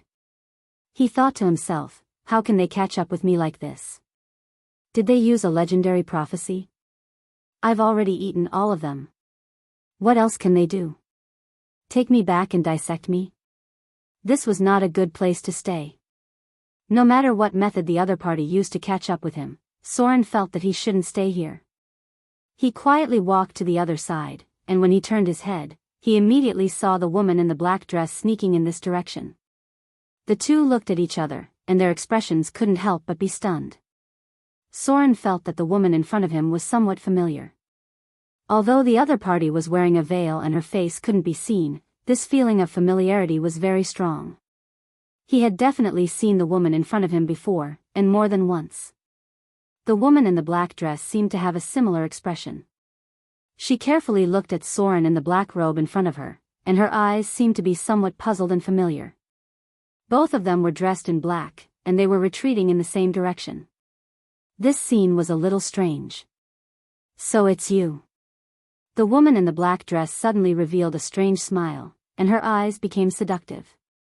She walked as lightly as a cat and gently took off the veil on her face, revealing a charming face. Her expression seemed to be seductive, and she said in a charming voice, "Come here. Come here. Come to Big Sister." Soren's expression turned blank for a moment before he subconsciously walked towards the man. The seductive woman's expression clearly showed a trace of pride. She stretched out her fair finger and was about to poke Soren's forehead. At the same time, a strange smile appeared on the corner of her mouth.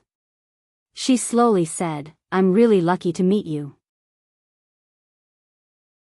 Looks like you're not weak either. You should be able to help me attract their attention." Berserk charm. Soren was getting closer and closer. When he was right in front of the beautiful woman, a cold glint flashed across his eyes. Following which, a ray of sword light slashed towards the woman's head. The seductive woman's face showed a trace of shock. An invisible protective energy field appeared and directly knocked Soren away. However, at the same time, the sword light also destroyed the woman's protective energy field. When it hit the woman, it was blocked by another energy field. The long dress in front of the woman's chest was cut open by the curved sword, revealing her white and full breasts, as well as wisps of frost. How is this possible? How long has it been since we last met? The man in front of me can actually break through my protective energy field? In the past, when she used the Circle 1 spell, Charm Person, she almost controlled Soren. But now, not only did he resist the high-grade Berserk charm cast by the seductive woman, but he also broke through her mage armor. If it weren't for the other energy barriers that were triggered by the attack, she would have been cut open. Even so, there was still a 10-centimeter long gash on her clothes. Strands of ice appeared where the scimitar had cut her, causing her to shiver uncontrollably. Legendary equipment. Only a legendary grade weapon could have such a strong cold energy. How did he become so strong all of a sudden? Boom! Soren did not continue to attack after being shocked. Instead, he stepped on the barrel, making a muffled sound, and then his figure disappeared directly in front of the woman's eyes. Wizards often had a habit of storing memory spells, especially protective spells. The last time he fought with this woman, he was shocked away, and this time it was the same. The other party's sneaky look seemed to be being chased by people outside. Maybe this time it was not him who attracted the knight in silver, but the seductive woman in front of him. Soren remembered that Gloria mentioned that her mother seemed to have caused a lot of trouble in the past, causing the whole world of Droll to regard her as a thorn in their side. Evade sight. Soren's figure disappeared in the shadows, and then he quickly fled. The woman in the black dress was obviously a little afraid after the attack just now. The moment Soren disappeared, she activated a tool and then blessed herself with the spell, Eye of Truth. She was worried that Soren would continue to attack. Since the other party could break through her protective energy, he was qualified to threaten her life. Unfortunately, she still did not expect it. After casting see-through invisibility, the seductive woman did not see Soren's trace at all. On the contrary, because the movement here attracted the attention of others. The knight in silver and the middle-aged droll rushed in quickly. When she saw the two enemies rushing in, the seductive woman's silver teeth were almost broken. She looked at the direction where Soren disappeared with hatred, then raised her hand and broke something. Her figure suddenly disappeared and then appeared 3 kilometers away. Damn it! The seductive woman almost stomped her feet in anger and cursed, "That damn guy. You actually made me use up my last teleportation beacon just like that." In the distance, a silver figure was approaching quickly. The seductive woman looked at the knight in silver who had tracked her position again, and the eagle flying in the sky. The expression on her face was very ugly. In an instant, she blessed herself with several spells and then fled into the distance. "These guys are just haunting me." The seductive woman gritted her teeth and fled. At the same time, she secretly said to herself, "If it weren't for the fact that I haven't taken back my own things, I would have imprisoned all of your souls. I've almost used up all my equipment. If this continues, they will definitely catch up with me. Wait till I become a legend, I'll definitely get back at him. Now I can only go to my good daughter. I hope she still remembers that I'm her mother and can help me." Phew. Soren looked back and could not help but breathe a sigh of relief. Sure enough, the knight in silver did not track him. He knew it. How could he be caught up? He had not met her in the Frost Kingdom for so long, and he had met her as soon as he came to the north. It turned out that the other party was tracking Gloria's mother. But wasn't she exiled to Whiterun? How did she sneak here? It seems that Droll is still chasing her. Soren did not dare to stay here. If the knight in silver found him, she might turn around and hunt him down. After all, that group of women was famous for holding grudges. Soren hid in the shadows and moved forward. He bypassed River Valley City and moved along the forest path, and then headed in the direction of Glacier City. He had already inquired about the location of Gloria's tower. As one of the core members of the Northern Witches, her status in the north was quite noble, equivalent to that of a city lord. He would not be surprised to find her and Vivian there. As for Gloria's mother, who was obviously willful and reckless, Soren did not care about her life or death. This woman's mind was extremely vicious. At first, she planned to use Berserk Charm to control him and attract the attention of the enemy. If it were not for Soren's high will resistance, he would not have been able to escape so easily. Northern Tower. Gloria's tall figure stood in front of the balcony. She reached out and held the little Vivian with a gentle smile on her face. She opened her mouth and wanted to say something. Suddenly, her face changed greatly. She raised her hand and a light emerged. In an instant, a water-like mirror appeared in front of her, and a hazy figure could be vaguely seen in it. Even with the spell of true sight, she still could not see through the other party's invisibility. Gloria's face suddenly became serious. She raised her hand to protect Vivian next to her and said, "Legendary assassin? Vivian, go to the laboratory now. Don't come out from there. A legendary assassin has invaded the wizard tower." Boom! Boom! The walls of the wizard tower shook slightly. As Gloria raised her hand and waved, a secret door appeared on the wall, and then a heavy steel golem walked out of it. At the same time, a magical aura emerged from the top of the wizard tower. In an instant, all the passages in the wizard tower were closed. Even the shadow plane was wrapped in magical energy. "How dare you break into my wizard tower?" Gloria's beautiful face showed a trace of murderous intent. She raised her staff and knocked on the ground. An invisible wave of energy gradually spread out. She looked at the water-like mirror and said, "Steel golems, listen to my command. Activate the energy laser beam. Activate the dimensional lock. Seal all the passages in the other dimension. Seal the portal. Awaken the phantom golem. Summon the phantom golem. Spirit realm locked on target. Necromancy field activated. Life energy scan. Activate the energy core device. Wizard Tower level 1 alert.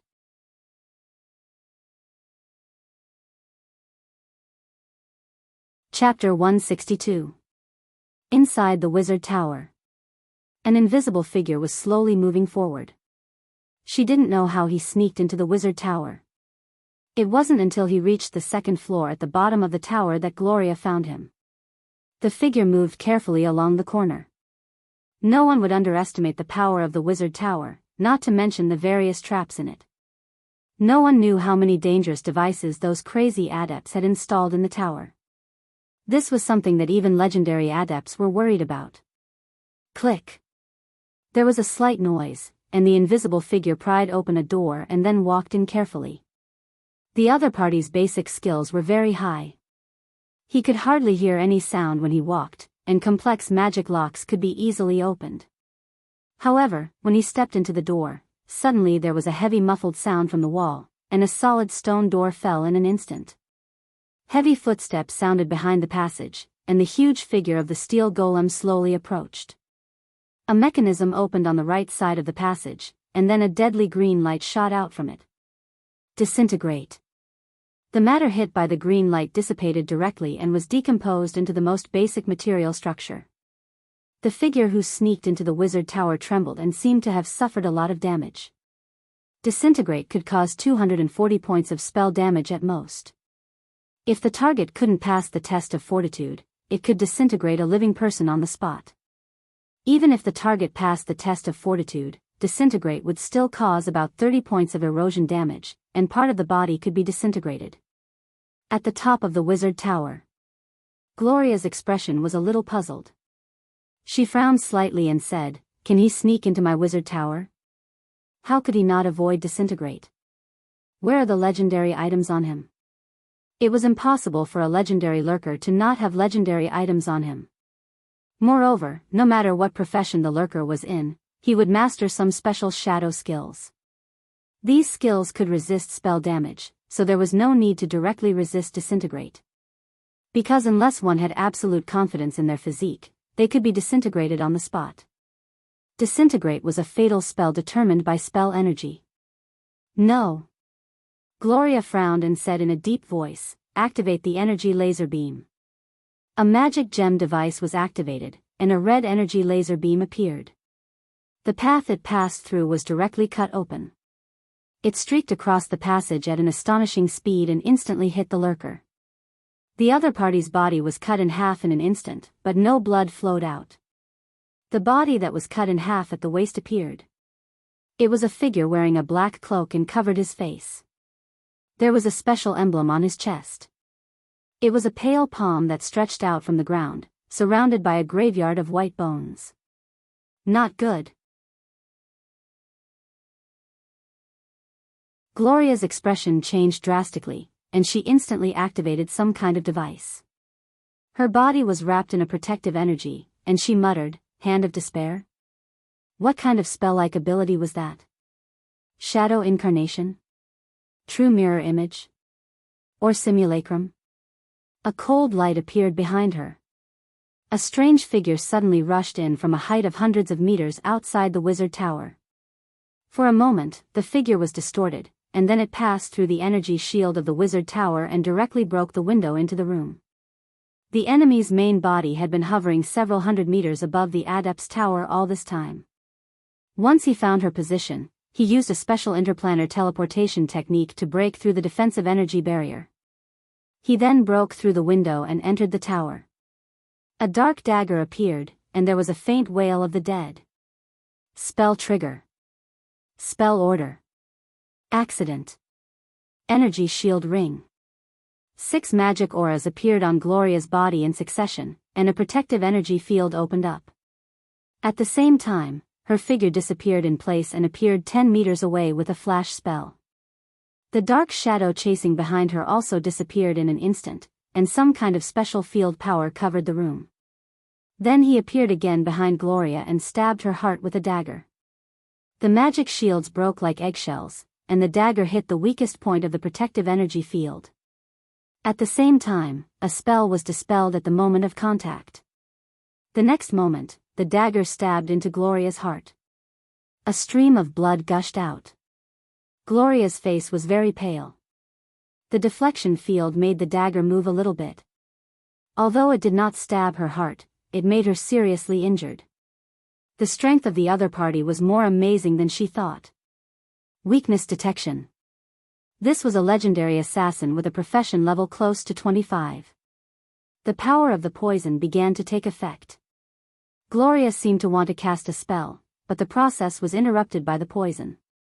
A trace of blood flowed from the corner of her mouth, and there was already a trace of black in the blood.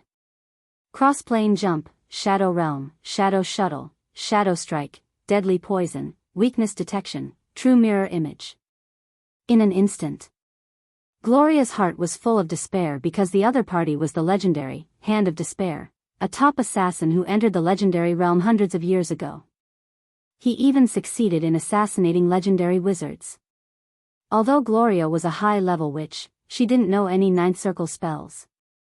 She couldn't cast the Chain of Accidents spell on herself, and she didn't have time to cast any other high-grade spells.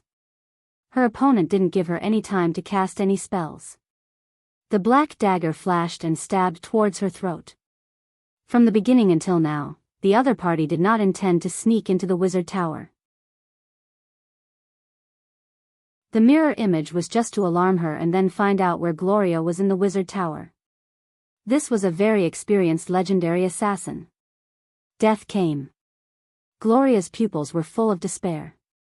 As a core member of the Northern Witch Council, she had never been so embarrassed and powerless.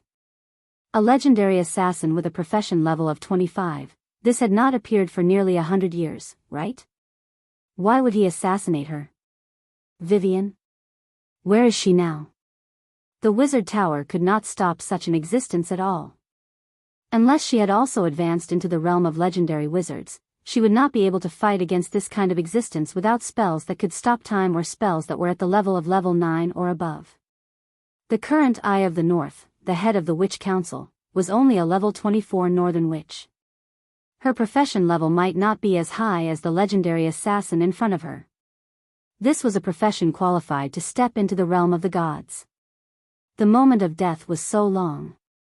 Just as Gloria was prepared for the moment of death, the pitch-black dagger suddenly stopped in front of her. A hint of horror appeared in the eyes of the masked assassin before him. Then, he instantly transformed into a shadow and disappeared from where he stood. At the same time, he teleported to a position 15 meters away. Gloria suddenly collapsed. She instantly activated an item to temporarily suppress the poison in her body and looked at the position outside the door. Vivian's figure appeared here. She was wearing a white princess dress and looked so cute. Her small body was floating in the air, but her pupils had turned blood red. Behind her, there was a pair of demon wings. Her expression was so strange. She seemed to be smiling, but there was a trace of evil charm at the corner of her mouth. It was an expression full of ridicule and playfulness. It was completely different from the Vivian in her memory. Tisk. Vivian stepped into the room gently, glanced at the seriously injured Gloria next to her, and then turned her eyes to the Hand of Despair in front of her. She said playfully, "Finally willing to let me out? If you don't let me out, your sister Gloria will die. But it doesn't matter if she dies. We can reshape her soul into a body. Do you think it's better to become a banshee? Or was it better to become a succubus?" Gloria's face was ugly, and she murmured, "Vivian. What's wrong with you?" The little girl slowly turned around, raised her white little hand, and lifted her long hair. There was a strange tattoo under her earlobe. She looked at Gloria playfully and mocked, "I'm not Vivian. My name is Lillian, the Witch of Fear, Lillian. I've been watching that useless fellow silently for 8 years. Even after absorbing such a huge amount of divine power, she's still so useless. But I have to thank you. If you weren't in danger, she might not have been willing to let me out. I'm finally free." Vivian's tiny body hovered in midair, and she took a deep breath as if she were enjoying the feeling of freedom. She spread open her little hands, and even the demonic wings on her back trembled slightly as if she were enjoying the feeling of freedom. Then she turned her head to look at the Hand of Despair in front of her. A divine light appeared in her scarlet pupils, and a cruel smile appeared on her lips. She said with an evil smile, since I'm out. Then according to my agreement with that idiot, I'll kill you, you annoying fly. I'm a very honest person. She's very similar to my brother. Not like that useless fellow. She has such a huge amount of power, but she can't even protect her brother. He was a complete idiot and a useless idiot. He was simply a complete burden to Chu Yang. The little girl seemed to speak with a bit of cadence, like a willful and lawless rebellious girl. But she was only 8 years old. That kind of expression, tone, and attitude was difficult to describe in words. If Soren was here, there was only one adjective he could think of, and that was, Chinibu. A cruel smile appeared on the corner of Vivian's mouth. She raised her small white hand and clenched it. A divine light appeared in her eyes, and then a huge burst of divine power erupted with her as the center, enveloping everything within a 30-meter radius. She looked coldly at the hand of despair in front of her and said with a serious expression, "Divine realm of fear. Time stop." The surrounding space was completely frozen at this moment. P.S. There are only 2 chapters today. I overslept during the day, so I have to wait until tomorrow for 3 chapters. Some of the plots in this book are very tiring, and I slept for half a day. I don't know if everyone feels like this after they're done.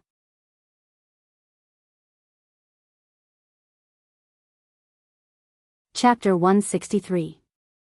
With Vivian as the center, everything within 30 meters was frozen in place. But nothing had changed outside the wizard tower. The cold wind was still howling, and everything was normal. Gloria sat motionless. Her lips were slightly open as if she wanted to say something, but she looked like a puppet. Even her eyes were completely still.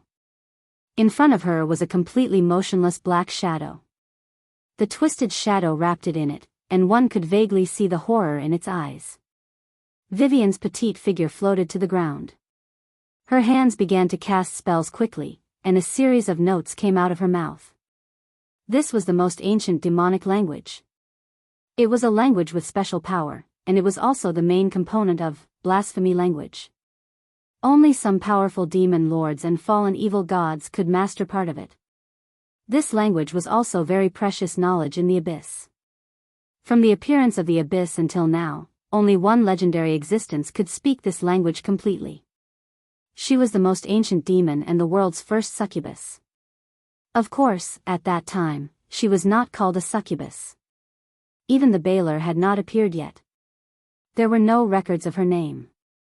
Even if the Queen of Succubus stood in front of her, she would have to humbly bow her head and call her the Lady of Pain. She was a very strange existence. Anyone who worshipped her, served her, and regarded her as a god, would be killed by her mercilessly. She was one of the legendary incarnations of the abyss. She did not need any clergy to kill a god with great divine power. She was also the only one who was considered to have great divinity. Note, not a great divine power. An existence without divinity and divine power. No one knew what she was thinking. Once she walked towards chaos, but later she entered order. She was an eternal neutral. The Lady of Pain was still standing in the middle of the multiverse, watching the changes of the whole universe. However, her kingdom was no longer open to outsiders. No one could enter her territory for 3,000 years. Vivian took a long time to cast the spell. She uttered a series of ancient demonic language. At the same time, the space in front of her began to distort. It was as if time and space were shattering. The space in front of her began to collapse and break apart like fragments. A space-time fault appeared. Then, she stretched out her small white hand and took out one of the fragments from the dark and deep space-time rift. This fragment turned into a long sword that was almost taller than her. Sword of Destruction. Legendary spell. Vivian's small hand held a long and narrow demonic sword. It was not a weapon made of material, but a fragment of space-time that had been extracted. It was just an external manifestation of a sword. She raised the demon's sword of annihilation with both hands and waved it around. As if she was not used to it, she pursed her lips and muttered, "Sure enough, using a whip is more convenient." The demon's sword touched the ground a little. Because she was too short, the ground under her feet was directly disintegrated, revealing a sword mark nearly 3 inches deep. There was no material in the sword mark, not even a speck of dust. Anything that came into contact with the demon's sword of annihilation was disintegrated. She flew over with the long and narrow demon's sword of annihilation and came directly in front of the hand of despair. In front of her was a motionless puppet, without any movement at all. She just smashed it like a toy, chopping it in a messy way. In an instant, the hand of despair in front of her was split in half. Time began to return. The still wind blew through the window, and everything that was still in an independent space began to connect with the outside world. Although 30 seconds had passed in the outside world, everything inside was still 30 seconds ago, except for the slight changes that occurred when Vivian moved. The hand of despair's eyes recovered a little. He seemed to want to do something, but there was already a crack in his chest. No blood gushed out, and all matter that came into contact with the demon's sword of annihilation was disintegrated. He opened his mouth as if he wanted to say something, but his whole body had dissipated like dust. The body of the hand of despair gradually collapsed, and the flesh and blood collapsed into powder. Finally, when Vivian withdrew the demon's sword of annihilation in her hand, only a little black dust was left on the ground, as if it was some special material structure. The demon's sword of annihilation could not disintegrate all matter. Any matter that came into contact with it would have to undergo a very high test of immunity, legendary difficulty. If it could not pass, it would be directly destroyed and disintegrated, whether you were a legendary class or a saint walking in the mortal world. Any matter that was not in the form of pure energy had to undergo the test of decomposition by the demon's sword of annihilation. This was the demon's sword of annihilation. One of the strongest legendary spells of the evocation class. It could crush and destroy most of the matter, including other legendary equipment. Only the divine equipment could go head-to-head with the demon's sword of annihilation. Gloria's mind was still stuck in 30 seconds ago. She didn't know what happened in these 30 seconds, but when she recovered, the hand of despair that forced her into a desperate situation had died. In front of her was Vivian, who looked a little dissatisfied. The little girl whispered something softly, as if she was saying, "Damn it. It has transformed into a shadowy life form. If I had known, I would have cast a soul imprisonment." At the same time as she said this sentence. In the shadow plane, in an ancient and dark basement, a distorted shadow suddenly appeared. Then the distorted shadow turned into a human shape and became the appearance of the hand of despair again. However, all the equipment on his body had disappeared, and only a vague body made of shadow energy could be seen. His expression seemed to be a little angry.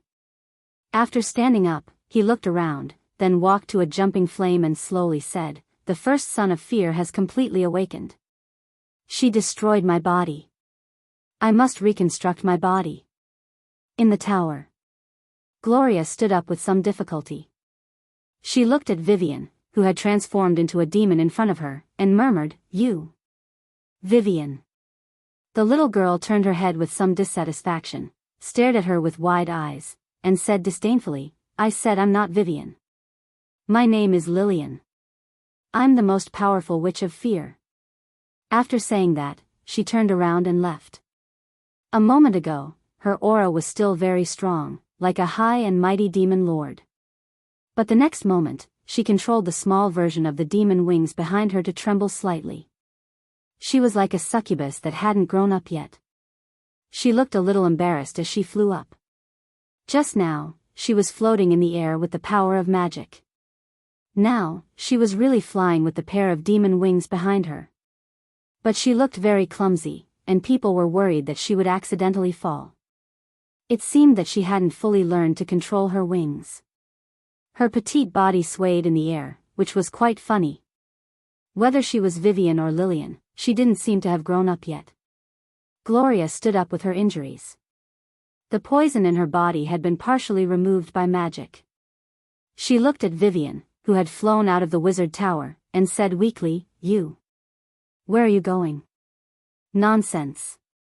The little girl, who was swaying in the sky, turned her head, glanced at her, and said, "Of course, I'm going to kill those sons of fear." If I don't kill them, am I going to wait for those guys to get stronger and stronger to kill me? I'm not that stupid and idiotic. When I kill them all, I'll be the Lord of Fear. Right. If my brother comes to me, you tell him that I'll come back after killing those bastards. I'll also prepare a big gift for him. The little girl looked high-spirited, as if the other sons of Fear had all been wiped out by her with a wave of her hand. Unfortunately, no matter how high-spirited she was, and how arrogant she was, she still flew out like a fluttering baby bird. After flying for a long time, she only flew a dozen meters away. The demon wings behind her were too small, as if they hadn't grown yet. They weren't as domineering as the other greater demons when they opened up. Perhaps she felt that she would have to fly until the end of time, the little girl muttered in dissatisfaction. Then, she raised her small hand and opened a portal. Then, she stepped into the portal and disappeared directly in front of Gloria's eyes. Hundreds of kilometers away from the wizard tower. A dark portal suddenly appeared in the sky, and then Vivian's petite figure walked out of it. She fluttered her demon wings in a funny way. After flying for a short distance, she pouted her little face angrily and landed on the ground.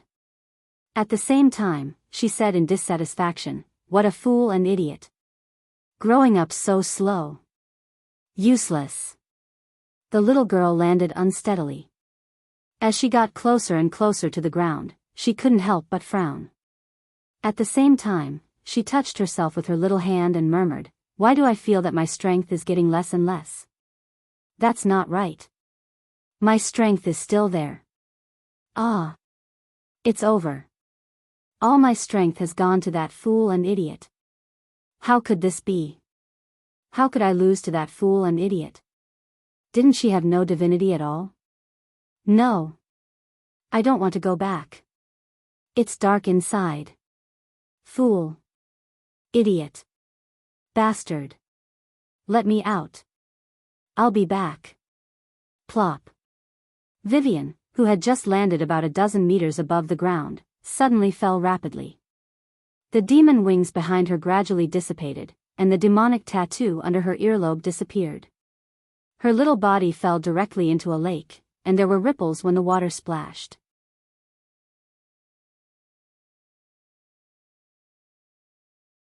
Chapter 164. Inside the gloomy woods. Soren moved forward quickly while keeping a vigilant eye on his surroundings. Although he had lured away the knight in silver and the high-grade droll, he encountered a very dangerous creature last night. It was a snow-white spotted leopard with smooth lines, almost bigger than an adult Siberian tiger. A conservative estimate of its weight was close to half a ton. This was a very rare frostblade leopard. It was not a primitive beast, but a special kind of magical beast, a species produced by some taboo experiments. This kind of creature was mainly active in the outer plane, and it was said to be the experimental product of the Arcane Empire. Its creature level was 16. Soren did not fight with this dangerous creature. Although both sides had noticed each other, they only looked at each other from a distance of hundreds of meters. This beast was not low in intelligence. After the two sides put a certain distance between each other, it directly escaped into the dense woods. Magical beasts had the intelligence of about a 9 to 14-year-old child. They appeared on a large scale during the Arcane Empire. At that time, even rabbits could spit out ice cones from their mouths. Mainly because of the leakage of magic energy and various energy radiation, many animals had undergone large-scale mutations, which seriously threatened other intelligent creatures. Note, the total number of sorcerers doubled during that period. What followed was a massacre. Even the droll was forced to participate in the war to eliminate these magical beasts because they were not natural creatures. Mutated beasts could destroy the balance of nature. A wolf pack could be extinct because of a mutated rabbit. The biological chain of nature was under attack and could collapse at any time. The sequelae of energy radiation were not only these, but also some more dangerous creatures. These creatures were called evil creatures. They continued to cause destruction for tens of millions of years. Until now, they still existed in some parts of the world. These creatures mutated because of energy radiation, even the gods could not do anything about them. They could only work together to seal them. There were some in the deepest part of the desert, and Soren had seen one of them. Soren walked along the road. He didn't calculate how far he had walked, but suddenly, he seemed to feel something and couldn't help but stop. Soren's heartbeat began to accelerate. It was an inexplicable increase in heartbeat. Due to the blood coursing through his veins, his muscles began to swell, and veins began to appear on the surface of his skin. At the same time, his pupils turned slightly red due to the congested blood. This strange feeling was completely out of his control. Soren had no idea what was happening to his body, but somehow, he could feel that Vivian had something to do with it. This process lasted for quite some time. Soren's temples were throbbing, and his brain was hurting from the pressure. He couldn't help but quicken his breathing as he ran towards the nearby river. Soren felt extremely hot.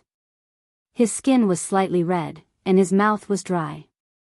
It was as if he hadn't drunk a drop of water for 3 days and 3 nights.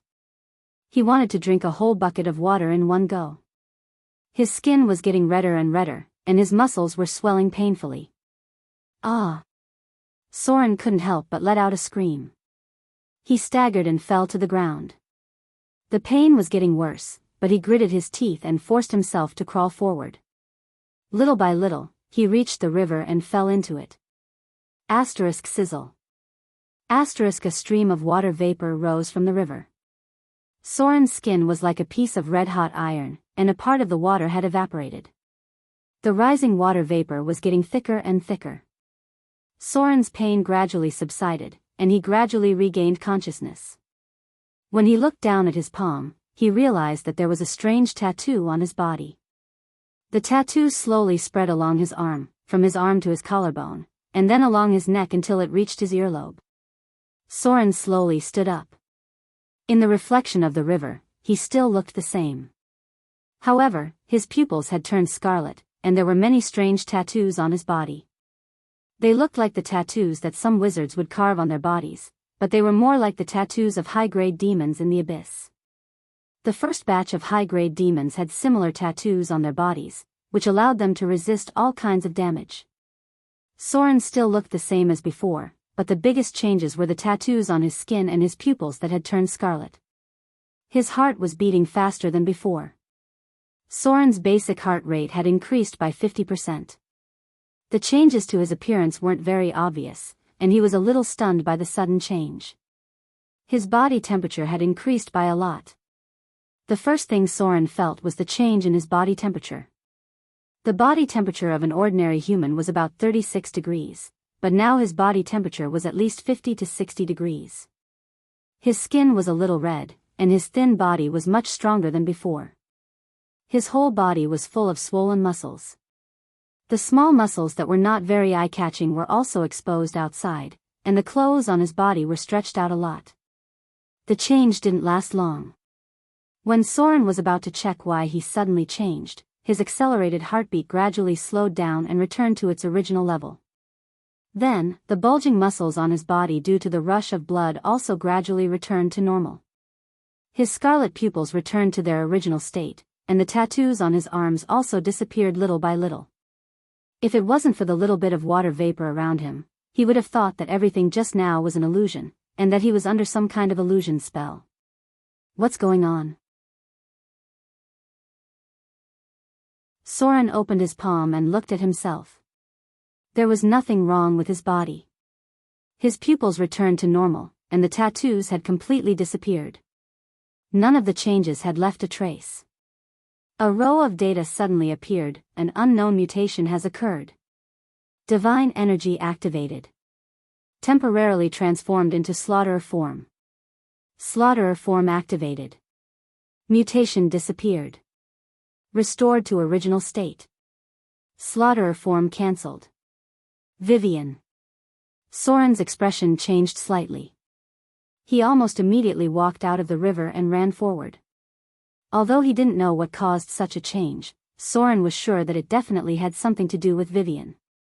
The divine power of the Son of Fear had been absorbed by Soren, but the divine power had been transferred to Vivian. there should still be a connection between the two. Even if Soren didn't have the divine power of fear, the essence of the divinity of fear was still in his body. What he absorbed wasn't the original and pure divinity. With his current power, he couldn't purify the absorbed divinity. The divinity must contain the power of fear. The change in Soren's body might be because Vivian used the divine power of fear. If Vivian mobilized the divine power of fear, it was indeed possible to actively awaken the divinity of fear in him.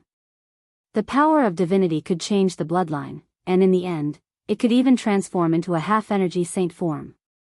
Soren didn't have the slightest clue about this special change, so everything could only be known after he found Vivian. He couldn't help but speed up and rush towards the location of Gloria's wizard tower. His intuition told him that something must have happened to Vivian. The Frost Kingdom. Arendelle was full of a celebratory atmosphere. This was the day when Princess Royal was crowned as Her Majesty the Queen. The royal court prepared a large number of celebration ceremonies and even invited circuses from the southern seaside.